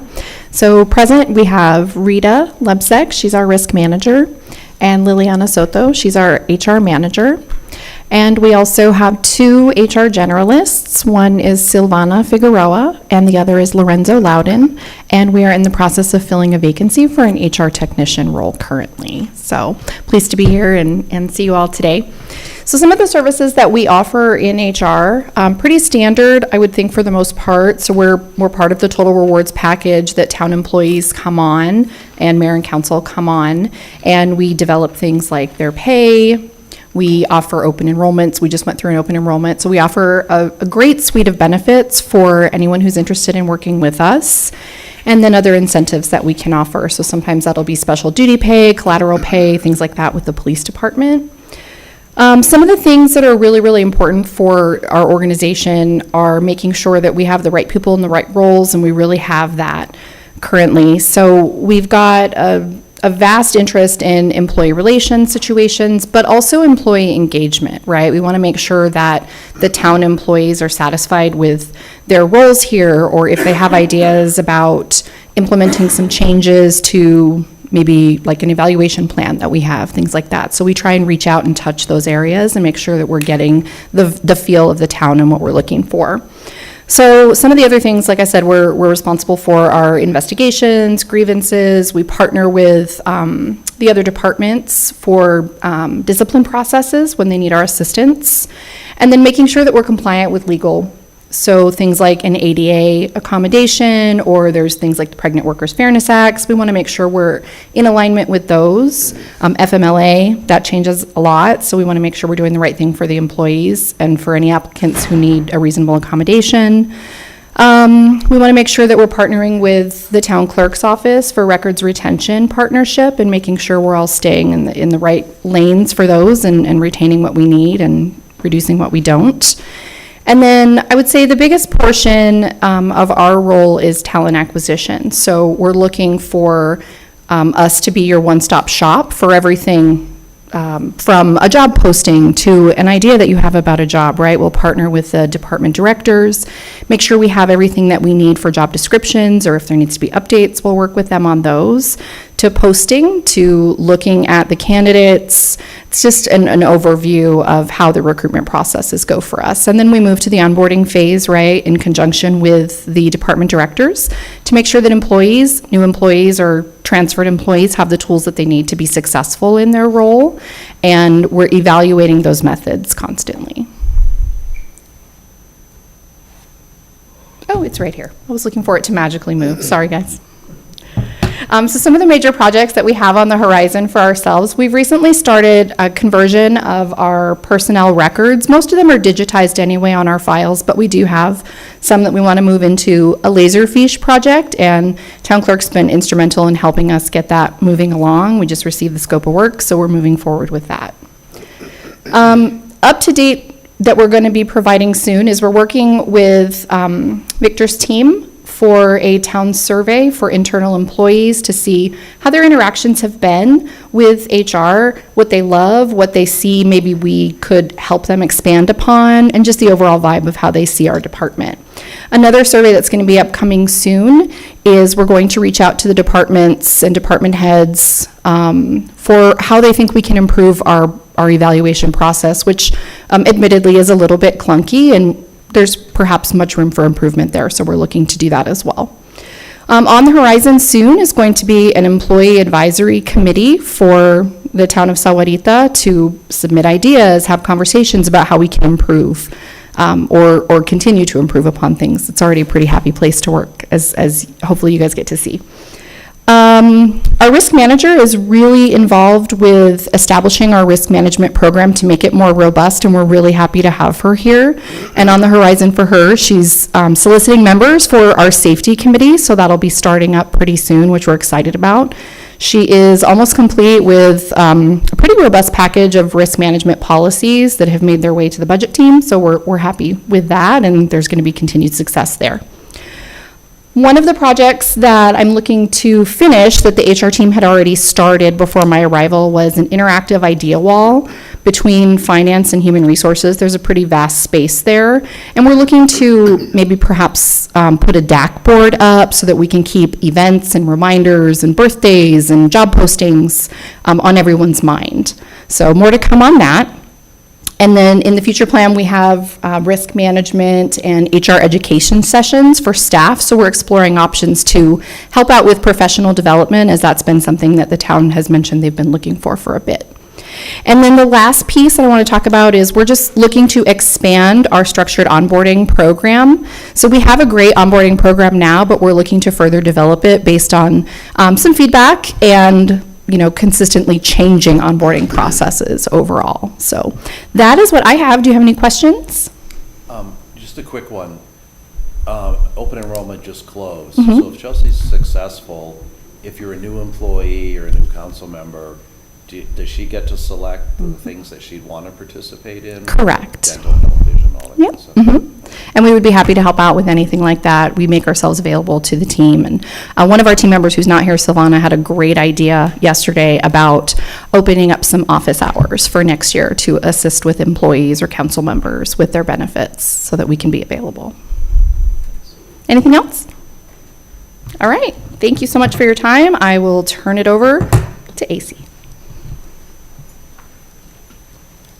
We haven't heard enough? Jeez. That's true. All right. So, Finance and Technology Department. It consists of 2 divisions, and because we're boring, we name those divisions the Finance Division and the Technology Division. So, we have 15 full-time equivalent employees, so 15 full-time employees. It's not a combination of part-time workers there. 9 of those live in the finance division and 6 in the technology division. Our operating budget is $2.9 million, right? Finance and technology, I'm going to give you the dollars. About half of that operating budget is in finance and half is in technology. Finance is slightly higher, but not much. The technology division, though, does include a $360,000 budget for capital. That doesn't exist in the finance division. So if you look at our total budget, the technology division actually has a higher budget overall than the finance division. So as my technology manager or chief technologist likes to say, this should be the technology and finance department, not finance and technology. So you see the bullet points underneath the divisions. Those represent our 12 programs, and those are the same programs that we identify in the priority-based budgeting process. So in finance division, we have accounting, operations, and management. That would entail things like processing invoices and paying vendors, processing payroll, paying our employees, and any types of activities within our accounting books, our general ledger, and journal entries into that system. Our financial management and reporting, this is where that auditing function comes into play. So our financial reports that we generate are part of this program, and then the audit process is also, all the costs associated with that process would live in this program. This would also include our investment activities. So we have a sizable investment portfolio. You saw those ending fund balances, right? We try to put that money to use and generate investment income. So we do invest that money and try to make sure that no matter where the dollars are deposited, that it's doing something to the benefit. Either it's defraying a cost for us or generating income. We also have specific and special responsibilities to manage our debt. One of the things that you don't want to do in a finance department is mess your debt up, because if you mess your debt up and your debt reporting and all the stuff that comes with that, then you'll damage the town long term, because then anytime you want to get more debt in the future, it's going to come at a much higher price. So that is a significant part of that program. Then we have the budget development, planning, and analysis. So all the stuff that I presented to you earlier, all the costs associated with that would live in this program. But it also includes the ongoing monitoring of our actual results versus what we adopt in the budget. Procurement, this program helps departments purchase the goods and services that they need. It ensures transparency in that process. It ensures that we're being fair to our vendors, and that we are using the taxpayer money wisely. So we don't always look for cheapest costs. Sometimes we look for the best value, which isn't always the lowest priced items. We have grants and compliance program that manages the application and administration of grants and making sure that we comply with the grant requirements, the obligations that fall under those agreements. And that's very important because we'd like to continue getting grants in the future, so we don't want to blow it. On the technology side, we've got, and all of these are related to providing services and support for these different functions. So applications, when we talk about that from my department standpoint, these are the types of software programs that we all use. So our Microsoft Office suite, our Microsoft products would live here. Using Adobe Acrobat, we all use Adobe Acrobat, that would be under here. Department's budget, if there's a department-specific software product, that department's going to budget for that within their department. But the software that's used good of the whole would be a part of this program. This also, and new, for fairly new to us in the 2026 and 2027 budget, would be artificial intelligence. So we're currently piloting some programs, artificial intelligence programs, and so that would be housed under this program. We have computing. That's going to be all the computer equipment and things that it takes to provide support and services with our computers. One of the things that we're moving away from are the workstations, and we're going more towards laptops and having that replace our workstations, and this will provide for a more mobile workforce. Cybersecurity is a lot of back-end stuff, but it takes an inordinate amount of our time, our staff time, to make sure that we're not subject to any bad actors out there that are trying to get into our systems, and we've had some fairly recent experience with that and came out successfully, which is great. Network infrastructure, and actually in the future, we talked about priority-based budgeting being sort of a new process for us. This is one of the things where, cybersecurity in the future may be merged with network infrastructure because there is some overlap there. So I'm just presenting to you what it is today. Keep in mind that this could change in the future. The network infrastructure is all that back-end stuff. It's your switches, your routers, your back-end servers, and things of that nature, and all the wiring and cabling associated with that. Electronic communication, that would be our emails, it would include our internet connectivity, it would include our mobile devices, our mobile phones, it includes our desk phones as well. Audio-visual, that's going to be things like this. Our conference rooms all have monitors and systems in there to have Teams meetings and whatnot, so that would fall under audiovisual. And then the training program is not just training for the IT folks, but it's also training for all departments on things such as artificial intelligence software or any of the other software packages that we have. As we look towards the future, party-based budgeting, the continued implementation of that, and just having that evolve and be better in the future. This was the first year, and there were some lessons learned, so we do expect there to be some nice enhancements in the future with respect to that process. We're always looking to expand our grant opportunities and to find ways to diversify our revenues, which is very important to us. We have a technology master plan that was recently adopted by the town council, and we're still within the first year of that plan. And that's really a 5-year roadmap, so that will be sort of our guiding document to what we do over the next 5 years. There's a lot involved in it, including expanding the technology division. We all use technology. Nobody wants less of it. People want more of it. And so it's going to require more service and support, which means that the technology division is going to grow at a faster clip than, say, the finance division. So maybe it should be called the Technology and Finance Department.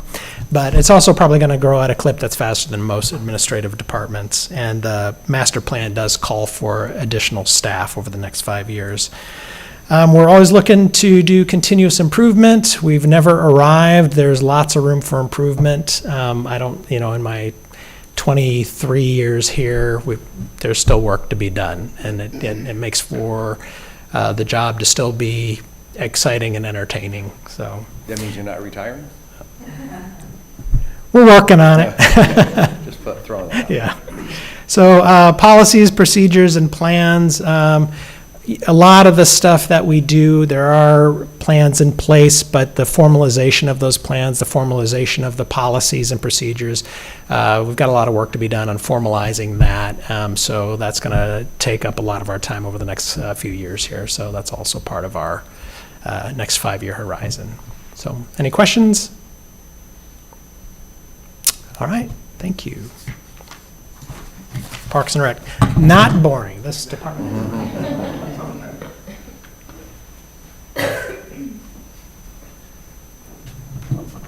All right.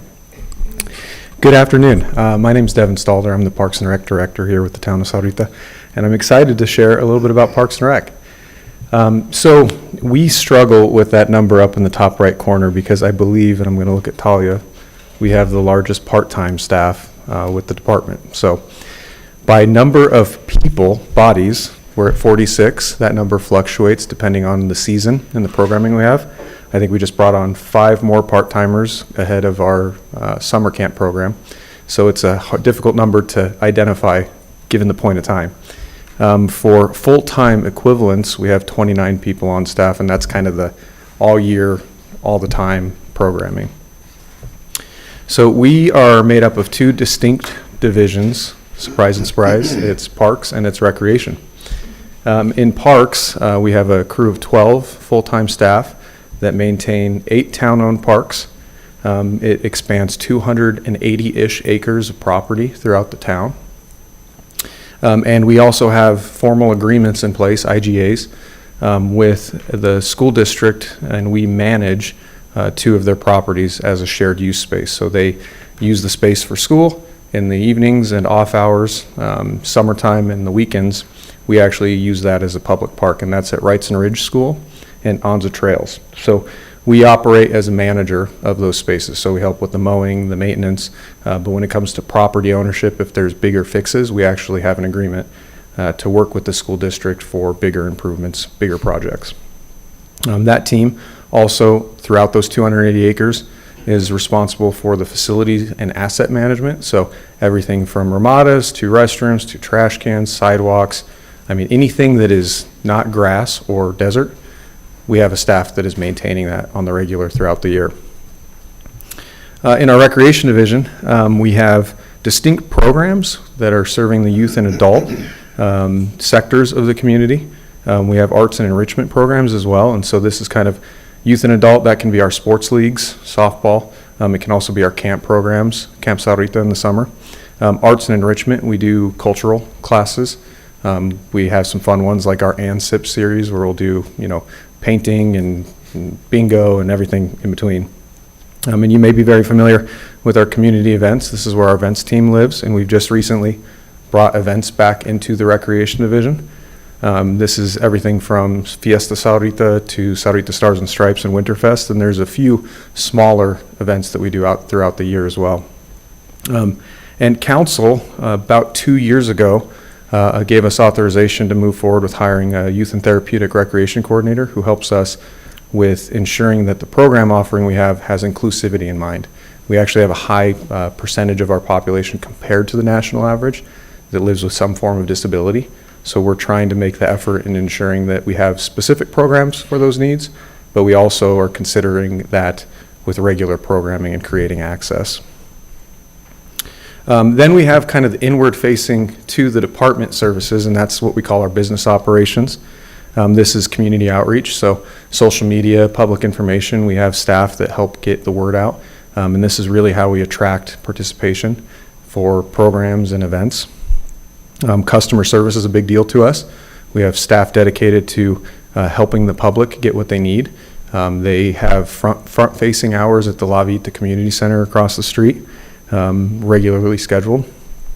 We also help out with registration, permits, and rentals. So these are specific to Parks and Recreation, but we've been on a bit of a path over the last few years to try to activate our park spaces and allow use for things like food vendors, food trucks in our green space. So that's been a budding, growing area of our department. And then this team also helps with our operational support. So they help coordinate things like contract management for the department, procurement at the department level, selecting vendors, and then working with our other internal departments, finance and HR, to make sure that we're getting the work done we need to get done. So what does major projects look like for the next 5 years? So a little bit of background. Parks and Rec over the last 3-4 years has completed some fairly significant capital projects. We feel like we're in a really good spot. And so we've been kind of going fast, doing a lot. And so that includes like the splash pad at Animax Park, the playground replacement there as well. We've had a few other playground replacements. Just in the last 2 years, we've also acquired formerly the Santa Cruz Valley United Methodist Church across the street. We've turned that and activated into our La Vita Community Center. And so our staff requested and projected to council that this next fiscal year, this next operating year, we really wanted to take an inward look and make sure that we're prepared for the next 10 years. So there's a few things in this planning effort that we're going to be undertaking. The first one is implementing a level of service methodology. So we've done this in our parks division, where we're starting to finally understand what is the level of service that we're going to be offering that's agreed upon from the stakeholders, our council, staff, and meeting that expectation with the appropriate levels of budget and staffing. It kind of goes back to PBB. We're looking at trying to do that for the recreation division and our operations as well. We're looking at evaluating our services just so that we're best utilizing our resources to meet the community needs. There's a game we play in municipalities all the time where we're trying to be as efficient with the tax dollars as possible. And so we're taking this year to have a check-in and make sure that when we are granted funding, we're best using those dollars to serve the community. We've had a number of years growth in our systems. So we have a portal online, it's really our website, and then we have a platform that helps to allow participation from the public for everything from permits to rentals, registration for events. And we've heard over the last few years that that system may not be meeting the expectations of the community. So we're going through an evaluation to see if there's improvements, maybe a change of system to see if that we can do better. And then lastly, we're doing a couple of things. So in 2023, Council formally adopted our Parks, Recreation, and Open Spaces Master Plan. It's very common for municipalities to adopt these plans specific to departments. Ours is distinct for how Parks and Recreation should operate and our goals for the next 10 years. We're at about year 3, and we've done enough of it that we're looking for further clarification. So we're going to get some help with our vendor to look at projects and prioritizations of those projects. And so that hopefully will give us a better idea of the next 10 years, what we should be approaching with council and our leadership for projects, Parks and Rec specific. This upcoming year, we have a couple of things we're working on. The Animax maintenance yard and parking lot for the rec center are going to be expanded. Council just recently authorized us to include in that project pickleball courts. You may have heard, we're working on a rebuild, a refurbishment, if you will, of our lake, and we're in the design phase right now for that project. And we're also going to be partnering with the school district to help support their replacement of their playground at Onza Trail. So there's not anything beyond the 5 years. That's still a little bit up in the air, and as we get through that master plan update, we're going to be bringing some more of those things to see where they fit over the next 10 years. So that's Parks and Recreation. Nathan.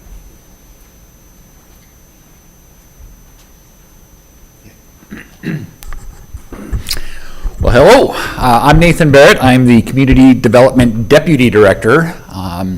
You're going to have to put up with the Deputy Director today rather than the big shot director, because she is currently in Greece eating yummy food and seeing cool temples. Our Community Development Department is 14.7 FTEs. That makes us either the biggest of the small departments or the smallest of the big departments. We have 5 divisions, which I'll go through very quickly. Long-range planning is largely guided by the general plan, which gets updated every 10 years. The general plan defines who we want to be as a town and then establishes the policies that we need to follow in order to get to that vision. One of the major policy tools that we have in achieving that vision is the zoning code. The zoning code tells us how do we achieve that vision. When you build something in the town, when you build something anywhere, it's, if not permanent, is going to be around for a very long time. So we want to make sure we get it right and that it furthers the vision, the long-term vision of the town. When it comes to applying the zoning code, then we get into the division of current planning. Current planning comes into play when an actual business comes to town and says, hey, we want to build a bank on this vacant property. What are the rules and regulations that apply to us building that? Those regulations can include the height of the building, how far away the building has to be from the property lines, number of parking spaces. Our zoning code has both a minimum and a maximum for parking spaces. It can even include the color of the building, because we don't want to have a building that is so bright, so reflective that it blinds drivers as they drive by. So that's current planning. Once that business is ready to start building, they'll submit for a building permit, which brings us into our permitting division. Those plans will be reviewed by our plan reviewers. They'll check to make sure that what is being shown in the construction documents meet with our building codes. Generally speaking, our building codes follow the international building codes, which is a stack of books. Each book is 6 inches thick. It's a big code. But we have some local amendments to those codes. Those codes are written to be very broadly applicable. Every 6 years, we go through those codes, update them, and then figure out which line items work for us as a community and which ones we need to amend. So our plan reviewers go through those building codes, make sure that the plans that have been submitted are built to the current code. And then we get to the actual building of the building. And during that construction phase, our building inspectors will go out periodically, inspect the building, make sure that what is actually going on the ground meets with what has been in the approved plan. Our building inspectors lately have been doing mostly residential inspections. We are a community that is growing very quickly in the residential sector, but we do have some commercial projects that keep them busy. Finally, we have code enforcement. This is really, at this moment, only a half FTE. Our code enforcement officer really only responds to complaints. She's not out in the community proactively driving around looking for junk vehicles or improperly stored trash bins or whatnot. We have discussed over the last couple years and are looking forward to a time when we'll transition to a more active, a more proactive code enforcement posture where we won't just be responding to complaints. That will require a full-time code enforcement officer rather than just a half-time FTE. I think that is finally on our horizon. As far as major projects on our horizon, I mentioned the general plan. It gets updated every 10 years. We are at the very tail end of this process. Council has already approved the general plan, but state law now requires that it be ratified by voters. So on the same ballot where your names are going to appear for election or re-election, you're going to be sharing the space with the general plan as we ask the residents of our town to ratify the plan. As I said, that gets updated every 10 years. Our department is lucky enough to have a planning manager who has been with the town for over 20 years. So this is the third general plan that she has worked on for the town. I live in mortal fear of losing this employee. We have mentioned the Parcel 30 planning process. Victor had Moral fear? mortal fear. All right. The worst case scenario is Anna and Orlanthia retiring in the same year. That's the nightmare scenario I need to avoid. Make sure he has links to the EAP program. Okay, Parcel 30 planning and zoning. As I said, Victor had mentioned Parcel 30. This a large parcel of land to the south of Town Hall that is designated as a town center, an entertainment and recreation district. We've already started building a little bit on that. We have a park that has which will be a world-class Frisbee golf course. But to that, we also want to add businesses and commercial uses. So we're looking at the planning and zoning of that Parcel 30. We in our department are constantly looking for ways to improve, looking at constant gradual improvement. To that end, we occasionally do a customer service survey to find out where we're falling short and what can we do to make our processes more transparent, more easy to use, faster, cheaper, easier for our residents. And so we are implementing some of those suggestions. One thing that we've been wanting to do for a while now is to have like videos of how to apply for and get a permit for various things. I mentioned the building codes. Building codes get updated every 6 years. We just finished that, so that we're going to be implementing those new building codes with those local amendments. Industrial zones rewrite. This is an interesting project in that it's been on our horizon for many years, and it's only now this year that we've gotten it prioritized, high enough prioritized to be working on. And it just happens to be at the same time we've got Project Blue going on in the city of Tucson. So data centers are kind of a big thing in the planning world right now. The purpose of the industrial zones rewrite is just to update our industrial zones. We inherited our zoning code from Pima County when we incorporated as a town more than 30 years ago. And some parts of that code have just sat untouched for those 30 years. One of those things is the industrial zones. So as you can imagine, 30 years ago, the types of uses allowed in an industrial zone in 1995 are very different than the types of industrial zones that exist now. In addition, over the last 30 years, we as a town have defined fairly not narrowly, but fairly definitively what kinds of industrial businesses we want to attract to the town.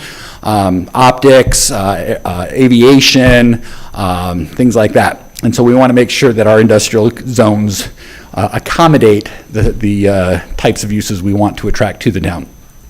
And then again, because I said the timing just happened to be that way, we're going to make sure that this industrial zone rewrite anticipates data centers and gets those regulations in the code now before we have to just make it up as we go along when we're dealing with an actual data center case in our laps. Part of that theme of constant improvement, we're constantly looking at the code and finding corners of the code that just don't work and wanting to clean those up. As far as some development review, like I said, we're constantly doing little development reviews, a bank here, a car wash there, but some major efforts on the horizon. We just received a fairly large plat for Rancho Resort to do another 300 or so lots behind the current area of Rancho Resort, as well as all the other areas of Rancho Sahuarita that are being built out. Quail Creek has submitted a specific plan to extend the Quail Creek area further to the north. We're working with state lands on a couple of potential annexations, and the Phoenix Zoo is a big thing. I don't like calling it the Phoenix Zoo because it's going to be our thing. This is a facility run by the Arizona Center for Nature Conservation, which is the nonprofit that runs the Phoenix Zoo. But soon they're going to have a second facility located down here for wildlife rehabilitation that'll have a public component. We are currently in the process of annexing the land that future facility will be located on and preparing for the development review of this world-class attraction. I'm calling it the Sahuarita Safari. I'm willing that into the universe. Don't drop this. But Nathan, if the general plan doesn't pass, just for the edification, what guiding document will we have in place? If the general plan doesn't pass, then the existing general plan that we drafted 10 years ago remains in place. We would have to go back to the drawing board and prepare another attempt at an update to the general plan. And so that's what would happen if it doesn't pass. Thanks.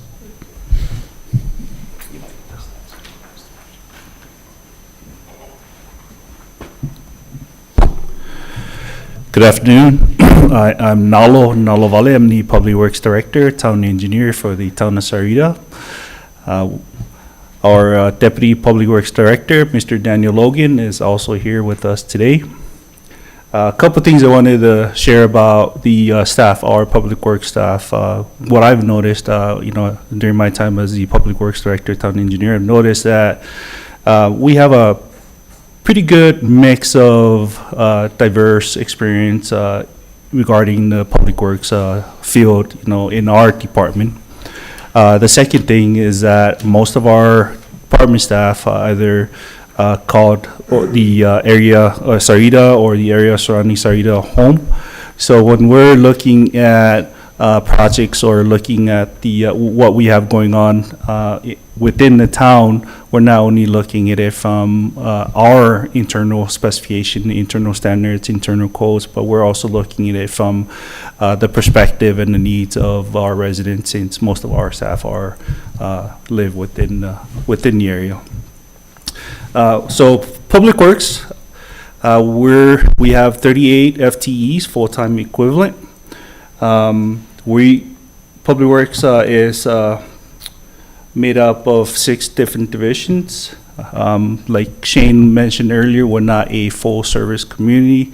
We are not a water service provider, but we are a wastewater service provider, meaning that we do collect and treat the water that leaves the homes and come over to our collection system. So we do operate and maintain our treatment system, testing, permitting, and then we also run our wastewater billing. We have the engineering and administrative services. Basically, when the applicant or the community come in to work with the town on a project, we work with them on the development improvement review process. We review the studies and reports, and then we even deal with the purchasing and the procurement side of things. Once everything, the process leaves the engineering and administrative services, it goes into the construction and the permitting division. That's where they do a lot of the construction management, construction observation from the beginning of the project all the way to the project closure. Solid waste services, we have residential solid waste, recycle collections. We have a 7-year, well, 10-year contract, right, or 7-year contract with Waste Connections. Hey, Nalo, Go ahead, Shane. it looks like that guy's got a bow tie. Yes. Is that a bow tie? That's a courtesy of Wow. Daniel Logan. He went and he looked for a picture to make sure Wow, that that's there's a incredible. bow tie in that picture, so. Bow tie Wednesday. Thanks. So that's our solid waste services, and then we have the streets, fleet, traffic signal operations division. We deal with the pavement preservation and management, everything that's within our right-of-way, the traffic signals, signing and striping, and then our fleet maintenance.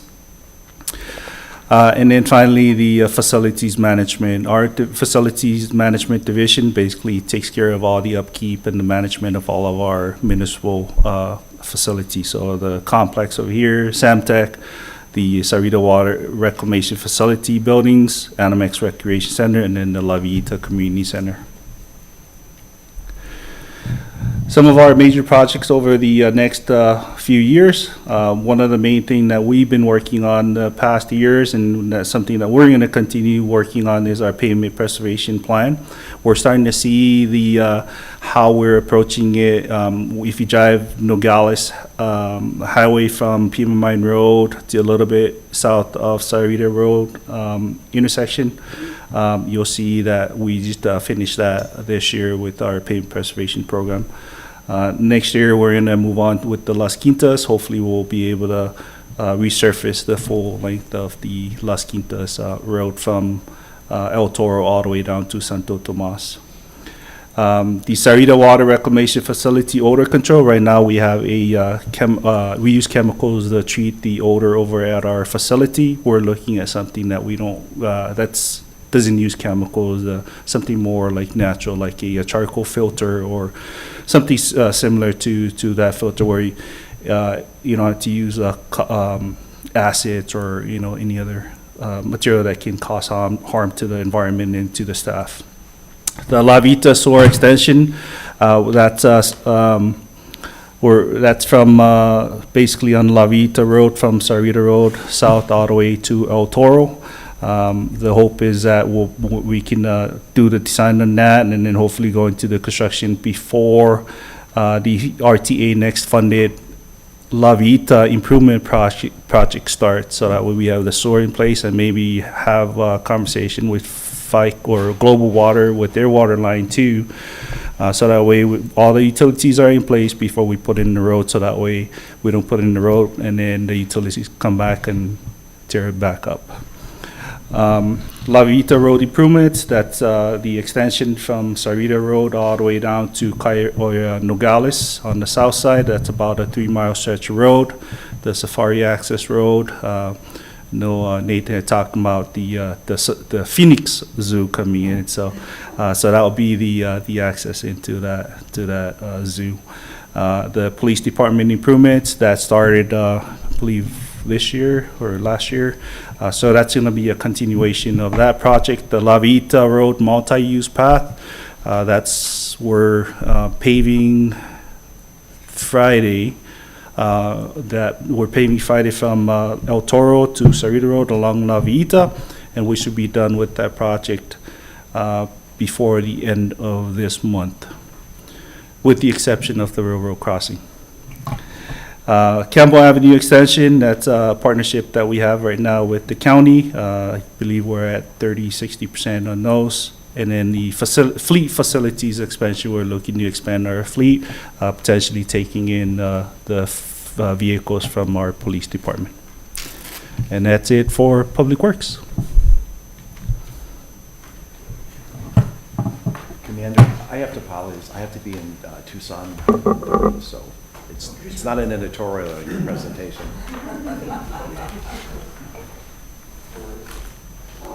Maybe. Thanks.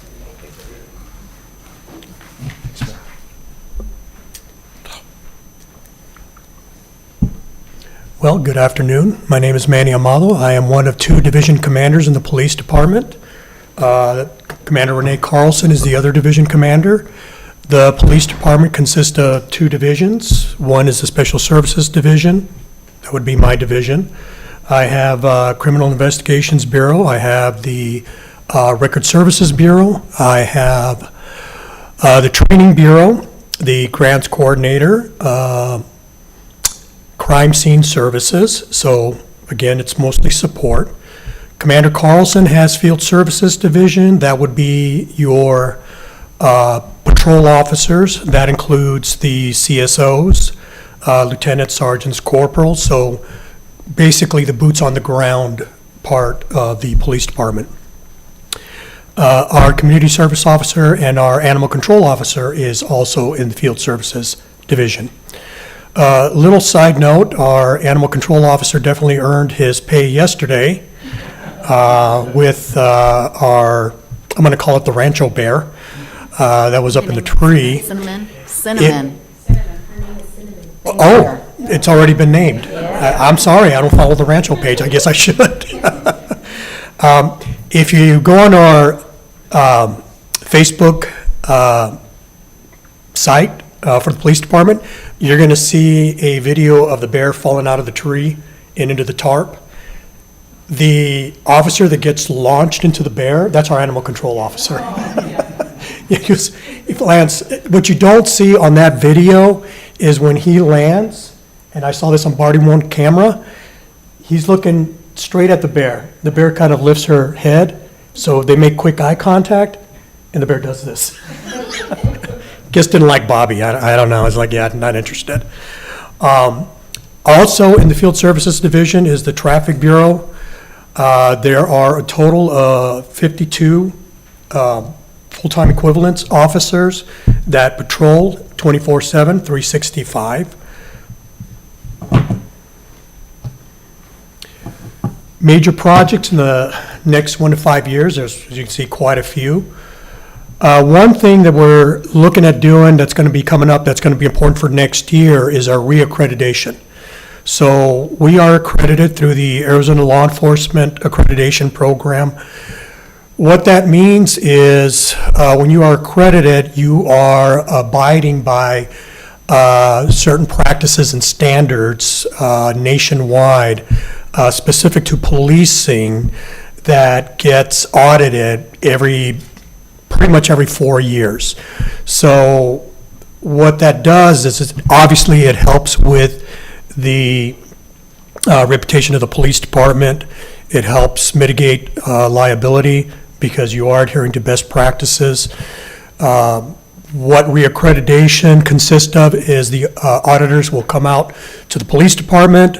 They will look at our policies. They will look at the practices that we have in place, our general orders, and they'll also ride with officers. And they'll ask them questions. Hey, do you know what your policy is on use of force? Do you know what your de-escalation policy is? What training have you received? To make sure that all best practices are in place. So that happens every 4 years. We're coming up on year 4 next year. Recruitment and retention is still a big thing. It has definitely improved over the years. When I got here back in 2021, this is no exaggeration, we would get maybe 3 to 5, 7 applications for police officer. Of course, 2021 was a very tumultuous year for law enforcement with, the rioting, what happened in Minneapolis. So there wasn't a lot of interest, if you will, of going into law enforcement. Now, today, I would say there's probably, Talia, maybe 20 to 30 applications easily that we get now, so there has definitely been an uptick. Part of that is the recruitment that occurs through the police department. Our officers are the best recruiters by word of mouth. They go to others, and yes, we do poach from other agencies. That's just the way it is now. And we've been pretty successful, although other agencies have been successful as well. We are not up to staffing, but we are close. But every time we come close, when we're like 1 or 2 officers close, we have 1 or 2 officers that generally go to, no offense, Chelsea, federal agencies. They go to HSI or they go to the FBI or something like that. But we get pretty close. We're not where we were several years ago when we were down 6, 7, 8 officers. However, with that being said, we just had 4 officers graduate from the academy last Thursday, but they're not going to be ready on their own for about another year. They go through advanced basic, they go through a 12-week field training program, and then they're on probation for a year after that. So it does take some time, because obviously you want quality people out there patrolling the community. We have 4 that started with us yesterday that will be going into the academy in July. So that's another 4 that we'll have going in as well.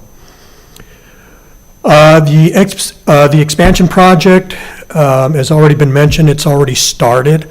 That's all the mess and noise that's going on just outside the walls here, but it's moving along pretty well. We are being told that by December, it should be complete, or at least mostly complete. Fingers crossed that happens. The annex building is going up. There's also going to be a renovation to Criminal Investigations Bureau workspaces, the admin area, basically the second floor.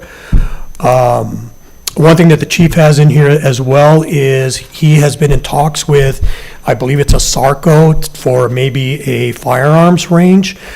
Right now, we rely on other agencies to use their firearms range, mostly the Department of Corrections. That means driving out to the prisons and then, driving back, which takes time out of the day. Obviously, a SARCO is a lot closer. So that's something hopefully that comes up here in the near future. Enhancing our community policing. That was a little difficult when we were short-staffed as we were. We were mostly responsive. We were responding mostly to calls. We weren't able to actively go out into the community and participate with things like Neighborhood Watch, the National Night Out, which for the last couple of years we have been doing. That's when we go out and we actually start meeting with the community. And of course, with the town events, we do participate in those. We have officers that go out and work those. That gives them a chance to interact with the community. But now that we have more staffing, we're able to do that a little bit more. Sergeant Amanda Seabolt, who is our traffic sergeant, is also our community outreach sergeant. So she's been instrumental in putting together like National Night Out for the police department. We also have the VIPS, that's the Volunteers in Policing Services. We have approximately 5 or 6 of those, kind of tends to fluctuate. They help out with community events. They also help out with fleet. Not sure yet how that's going to work out with fleet being centralized and now going over to, the Public Works area, but we'll get that worked out. We have the Arizona Rangers that we have a partnership with. The Arizona Rangers has helped us out immensely when it comes to major events.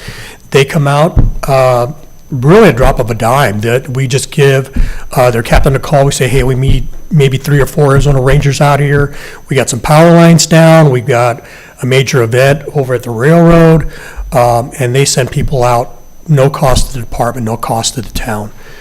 Again, with the community engagement, we're more active now with going out in the community and actually having face-to-face with the community. Technology, the chief is going to be requesting intersection cameras with the 60 days retention of recordings, very similar to what ADOT uses, Arizona Department of Transportation, at intersections. That's extremely helpful for us when we need, I'll call it an eye in the sky when we have a major event or a crime. What we have found is that the cameras, like at Walmart or Ross, whatever, aren't always working. They're not always reliable, and their view is limited. So if we have, let's say, a vehicle description, vehicle such and such plate left eastbound on Sahuarita Road or on Duval Mine Road, we can, as the city does, as the state does, track and look at what vehicles went through that intersection and see if we can spot that vehicle. Fleet dashboard cameras, we have some in functioning right now within the vehicles. They're like body-worn cameras. It's all part of the transparency so that if one of our officers does get into a pursuit or a collision, that is caught on the dashboard camera. Same thing that if a crime occurs within the purview of the officer, that's also caught on the camera. The continued advancement of UAV drone and robotics. Chief likes to brag about this. I like to brag about this. We were the first police department in the state to implement drones as part of policing. Now, a lot of other agencies have come on board as well. And the reason the chief has Skidio on here, it is actually a drone company.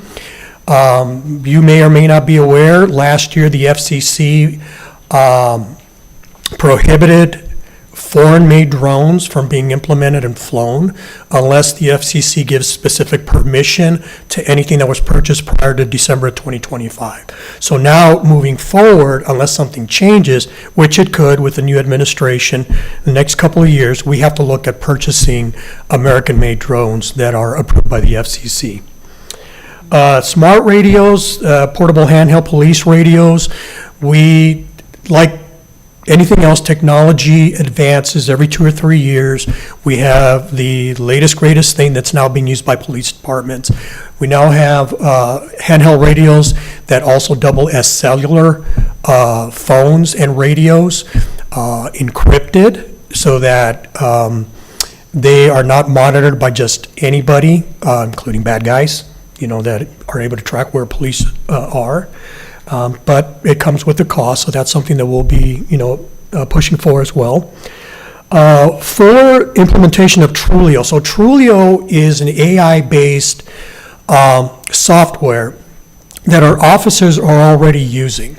So just kind of in a nutshell, what that does is our officers all wear body-worn camera. Trulio is a software program that actually will transcribe and pick up on certain things that are being said or done that when an officer has an interaction with somebody at a call or somebody of the public. For just a quick example of that, if certain language is used, if there are certain intonations of voice that maybe sounds like anger, Trulio will pick up on that and send an alert to supervisors. And I get the alerts as well, tell you, hey, take a look at this. This happened at this time, at this date. There may be a use of force situation here. At the same time, it'll give you compliments on certain officers saying, hey, this officer for 6 days in a row has had no indications of any kind of issues occurring. So it's a pretty cool program. Right now, we're really underutilizing it. We have a project manager, Lieutenant Scott Need, who deals with Trulio, and he's been having regular meetings with the company to see how we can more fully implement that program. And a user-friendly asset management software, we've been looking at software to basically track our equipment. We have obviously quite a bit of it with weapons, the armory, belts. Quartermaster is really a full-time thing with the police department. In fact, with Eder, our fleet coordinator, now moving over to a fleet management position, centralized fleet, we have that one FTE that still lives within the police department that we are looking at making a full-time quartermaster. That's something that the chief and the two commanders are still discussing, because again, that is a full-time job. Obviously, with being the largest department in the town and being a 24/7, 365, there's constantly needs 24/7 for our officers, with that. So anyways, that's our major projects within the next 1 to 5 years. Any questions? Any questions about the bear? Got relocated? Okay, thanks.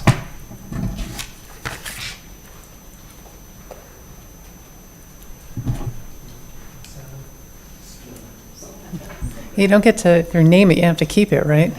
Isn't that the rule? You tell your kids not to name the strays that they bring home, so you're not going to be able to keep them. But I am Beth Abramovitz. I'm the assistant town manager, and I'm going to be doing the presentation on the town manager's report. If this had been left to me to create the slide, it would just have been one box that just says everything. If you look at the organizational chart that we have, actually, there's one at the back of the room.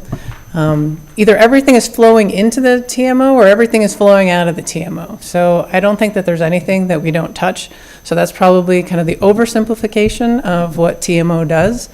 But if I was forced to break it down, these would be kind of the four key, components of the TMO department. The first being the executive services, which is coordinate and support mayor and town council's event. Although I don't think as the assistant town manager, even the town manager, we can take credit for that. That's all Bianca, and how she does that. It's just amazing, keeping everybody straight and in order.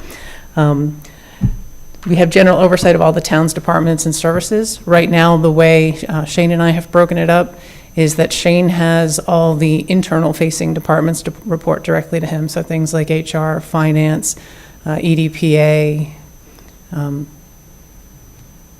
I know I'm forgetting some, law, thank you, town clerk.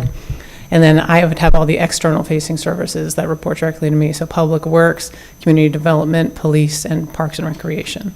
So that's how we've broken this up. The TMO is also responsible for creating the annual budget for the town council, and we ensure compliance with laws and implementation of best practices. For policy services, we support the town council in developing all our legislative policies, and then also all the internal policies for the running of the town. In the past, I think it's maybe a year, 2 years, we actually implemented a policy committee to help with this, just because there were so many policies that were either outdated, or as we've been growing, we've found that, hey, it would maybe make sense to have policy on certain things. So now we actually have a policy committee, and they generate kind of the initial policies. And then we take it to our leadership team, and our leadership team gets a chance to weigh in to make sure that what we're planning on implementing doesn't have a serious negative impact on the way we're doing business in a certain area. And also our budget team would then review it when our TMO is part of that budget team to make sure that what we're implementing is good for the town. There's also lobbying and legislative services. So that's our relationships with our state and federal delegates, including potentially a trip to Washington, D.C. to meet with those delegates. We also... Beth, just let me interrupt on that one. Yes. So on the lobbying thing, it's a fairly new process for us as an organization. We've only been doing it for a few years now. We brought on some consultant help at the state level. We have a lobbyist that works our state legislature, works directly with Luke Smith as our management analyst, and then we brought in a company that does the federal side there in DC.